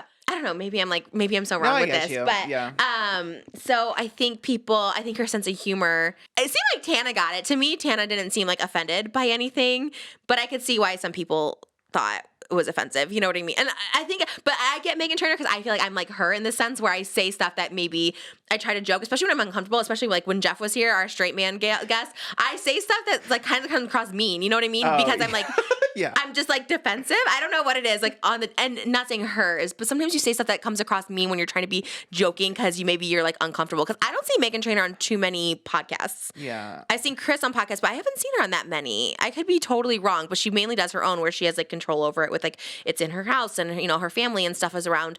So my thought was maybe she was just maybe uncomfortable and not by anyone else, but other than like, it's the setting, it's the canceled podcast where people do get canceled, and they say that too. So I know I did. I know that's where I got my heat with Jeffree Star, stuff I say, I'm like, I don't know. That's my thought. I don't know. What do you think about it? I don't think the internet was being really harsh, but I understood. I could see it. I could see. I think she said something too to Tana about like not having kids, but I think that was taken out of like she meant it a different way where it was like, well, you don't have kids, so you should be up and doing stuff, you know what I mean? And then her saying she has a nanny 9 to 5, and then people being like, well, I think it just comes across all weird and wrong and not the way she intended. Totally. Because I was talking about it with Moses, and it was very much like just this part, and it was just very much like, oh, you don't realize how much time you have. It's like, and it is one of those things you think when you have kids, as someone who has kids, you're just like, wow, you have all the time in the world. Like, which you think that way, but people are busy, Tana's busy, whatever. But I think in general, when you do the stance of like, I have kids and you don't, like just in general, you don't understand because you don't have kids. You don't, like, I don't know, it kind of sounds a little maybe condescending in that way. Yeah. Just in general. It's like, well, when you have kids, you understand. Or when you have kids, it'll be different. And that's why I try really hard not to be that way. But you do feel that way about people in general. Like, well, you don't understand because you don't have kids. You know what I mean? Or you do have all the time in the world. You shouldn't be tired because you don't have kids and stuff. So, I don't know. I think it maybe just hit wrong for people. It just came across maybe wrong. Yeah. I also thought maybe Meghan, because she thought that Tana was like so like rambunctious, like going into it, like not really knowing that she probably like brought the energy up thinking that was going to be the tone of the whole podcast. Like you just go back and forth, like combative. And there's certain podcasts where you are like combative with the people. Yeah. And just like razzing, ragging. Yeah. You razz back and forth. I know you razz back and forth. Right? Is it razzing each other? Like you razz back and forth? I think it's ragging. Ragging on each other. Yeah. Especially with like the background people, like right. Was it like Amari or someone? Well, he was in the back. I wonder if they are, because when I was there was literally a lot of people, but they're like, oh, there's never usually this many. It's usually just like a camera guy. But then Amari was in the background, so I don't know. And it is totally different vibe too, because like everyone's in the background, everyone's just like, yeah, woo, woo. Everyone's just kind of like, it's just like a rowdy. In the best way possible. It's just like a house that's just like chaos in like a good way. Yeah. They're all very sweet and like respectful, especially Amari. He's like super, super nice and wonderful. But yeah, I don't know if Lila's there. Lila they even said it too. They're like, she could be a loose cannon, you know what I mean? So I don't know what the thing was, but. I saw the big thing that people were upset about was like towards the end, I think Meghan kept calling for Tana's boyfriend the boy right to come on screen and stuff, and then Tana kind of got like uncomfortable with that because she didn't I didn't see him. It was like the very end. Was he there somewhere in the room, I guess? And Meghan kept yelling at him like, come on, like come here, and then Tana was like, okay, he's not a toy, like oh yeah I mean, and yeah, I think all of that can just come across a little like entitled. Yeah, Like, and I'm sure in the yeah. like in the room, it probably didn't feel like as it came across to Yeah. people, especially Tana. Like she's so like go with the flow for everything. For that, sure. like, And I 100% guaranteed, like, Tana doesn't get offended if, like, her friends try to sleep with her boyfriends. You know what I mean? She's like, it's fine. Like, I'm sure she was, like, not offended by it. But people, I did see the comments just being like, good for Tana for, like, setting boundaries. Because it is so easy, especially me, if someone, especially, and I never mind when guests do this, but, like, when guests come over, a lot of times they want to, like, go upstairs and meet Malibu. And it's like, with Malibu, she's napping, but, like, upstairs and stuff like that. My biggest thing, it's not that I don't mind giving a house tour. It's asking people to take their shoes off because we have carpeting on the second floor. yeah. And I get really uncomfortable to do that. And I try to ask Moses, but sometimes Moses is with Malibu. So I'm just like, But we have brand new white carpeting up there. I'm like, could you take off your shoes? I don't know. And usually, like, it's fine. Obviously, like, Tana, I know, I like show everybody the house and stuff like that. But sometimes, you just don't want to be that person that's like, even though you're like, well, no. But I'll just say, okay, whatever you want. Like, you want to stay for 10 hours, stay for 10 hours, So, yeah, it could be, I'm guilty of that for sure. But it's good to, like, have boundaries, especially if you don't want to show, if you don't want it to be that. You know what I mean? Like, she shows them on, maybe just close friends. I don't know. I guess she shows them on TikTok. But, if you don't want them to be the person in the in the podcast with you, especially early on. Yeah, and if she's like feels more serious about him than others, to like protect that way more. And I think that's so smart because I'm definitely the person to always just show everybody I'm dating right away. I'm just like, let's go. And even when I did a podcast before and Moses would be there, I'd always be talking about all our problems on the podcast. I'm like, sometimes less is more, of the person. And it's like, it's just, because then you have that forever that is out there. You like shared all this information and, whatever. So, I still don't know if that guy has like a regular job or whatever. Maybe he doesn't want to be necessarily on canceled podcast that gets clipped everywhere or something. I don't know. I don't know. It's I think that people are very their audience is very hardcore. Like they're very protective of them, which I like. Because they'll very much be like, I don't like when JoJo was on, like, they're very much like, I did not like this vibe. I did not like this energy. So I like that, that. But I love that Meghan Trainor went on. I was like, that's everything. Because she is very mainstream and she's very, like I said, I don't see her on other people's podcasts ever. Like I would never in a million years think to ask her to be on mine. You know what I mean? Because she just seems so mainstream. And I think sometimes when people are so mainstream like that, I said this before, and again, I really like Meghan. She was very nice. Her family was very nice. Like, I like her. So I'm like a fan. But I feel like when you're so big and you make so much money and you're just like collaborating with like Jimmy Fallon and Jason, like sometimes it's like better to just not go on podcasts. Yeah. You know what I mean? you in this 10, like an hour earlier begging the weekend. Unless it's mine. Because I feel like I can make you look good. Yeah.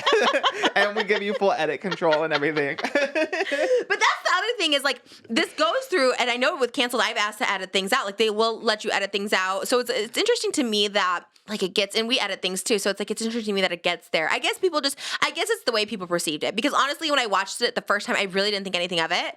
I never thought like, oh, she's being rude to Tana or she's being condescending. And then like when you watch those like clips, you're just like, oh, I guess I could see. Or, it's more when you read the comments and then you're like, oh, I guess and then you look at it the way that the comments look at it. And then, it alters the way that you perceive things. Yeah, I know. That's like my biggest fear with guests in general is because like we always try to make them like look good. But then like maybe people will take it a different way because you don't know. You're in the moment. You don't like think of it any type of way. Like with Roseanne, I felt so bad. I was just like, oh my God, people like just, it was like Dramageddon like 4.0. Everyone was just like had all the comments to say about it. And we were in Halloween costumes. And I was just like, oh my God, I'm so sorry. This serious issue. I hope that was my fear coming into this. I was like, if we have anything go viral when we're in our little FNAF costume that doesn't even fit, I was like, all I'm thinking is like my whole belly is just falling over this the whole time. Like I'm probably like so uncomfortable because I'm literally 4 months pregnant and just can't, and I have tights on and all this stuff. You look so tiny, actually. Really? Yeah. Oh my God, you look thank teeny. That's crazy. Well, it's probably because I have the pantyhose. I'm in my pantyhose era right now because I'm like trying not to tan, but my legs are too pale. They literally glow. So I'm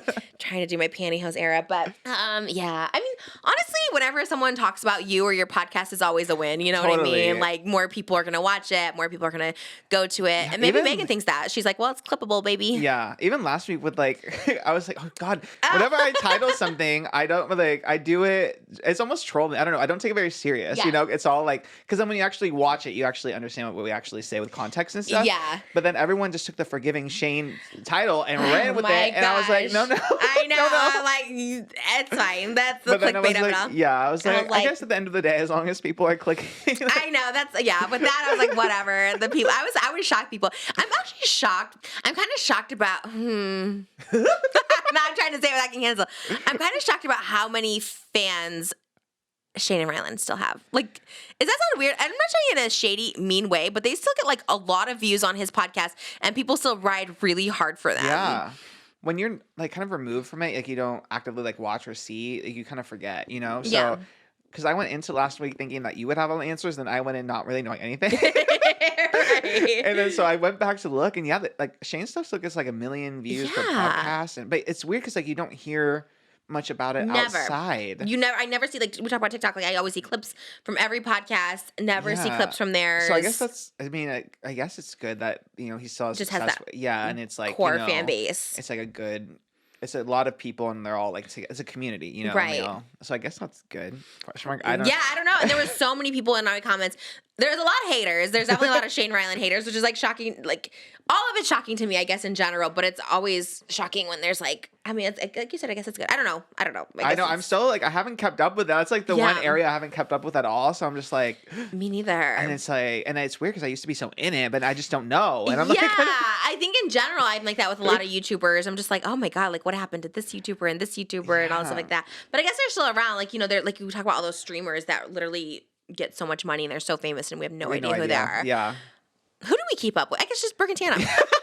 I'm like, who Scotty do we keep up Zire, with? Brooke and Tana. What's Scotty Zire doing? I don't even know what he's doing. He posted a new video yesterday. No I saw on way. Instagram story. Yeah. Is it like a vlog? I think it was a vlog. Is he doing the TikTok lives too? I don't think he is. I see them all the time.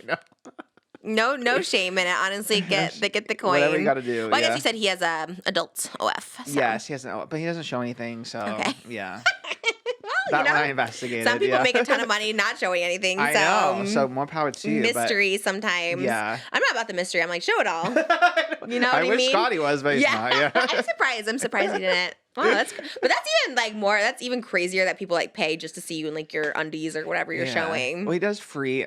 Me promoting his freaking OF is free, but then everything is like under the paywall. But then the paywall, he doesn't show anything. So Wow. Yeah. That's why I think Tana does that too. And again, more power to her because I was like, wow, that's pretty amazing. I don't think she shows anything. And I think she just gets, which is amazing That because is she the makes best so flex. much. No, Yeah. it really is. Like, damn, I was showing everything, doing everything. I was like, man, for $5 and these people are doing $100 for like side boob. And I love it. I think that is I'm sure like Iggy Azalea and all those people too. I'm sure they don't show like the No, of full course thing. not. And Just they're like getting, lingerie or whatever. Yeah. love it, man. That's super, super smart. That is a flex. I'm yeah. here for it. Yeah, I don't know. We love the canceled podcast. I love the guests they get. It's always random. You never know who they're gonna get, and they're my favorite guests to have on here. They really are the it girls. I know.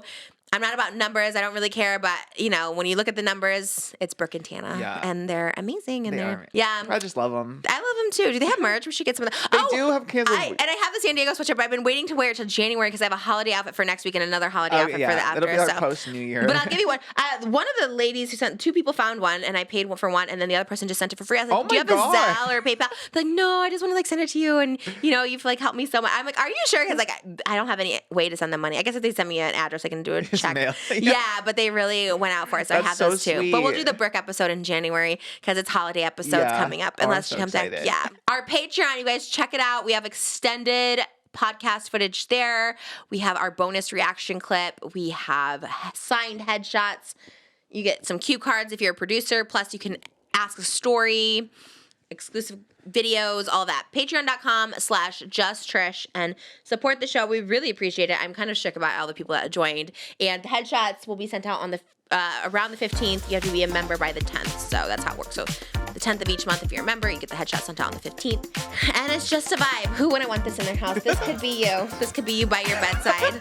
This is not personal. It's what You got it. it's not personal. Not personal. Promise. Don't come for me. It's just Trish trying to get those clickbait views and titles. All right, that's it. Bye.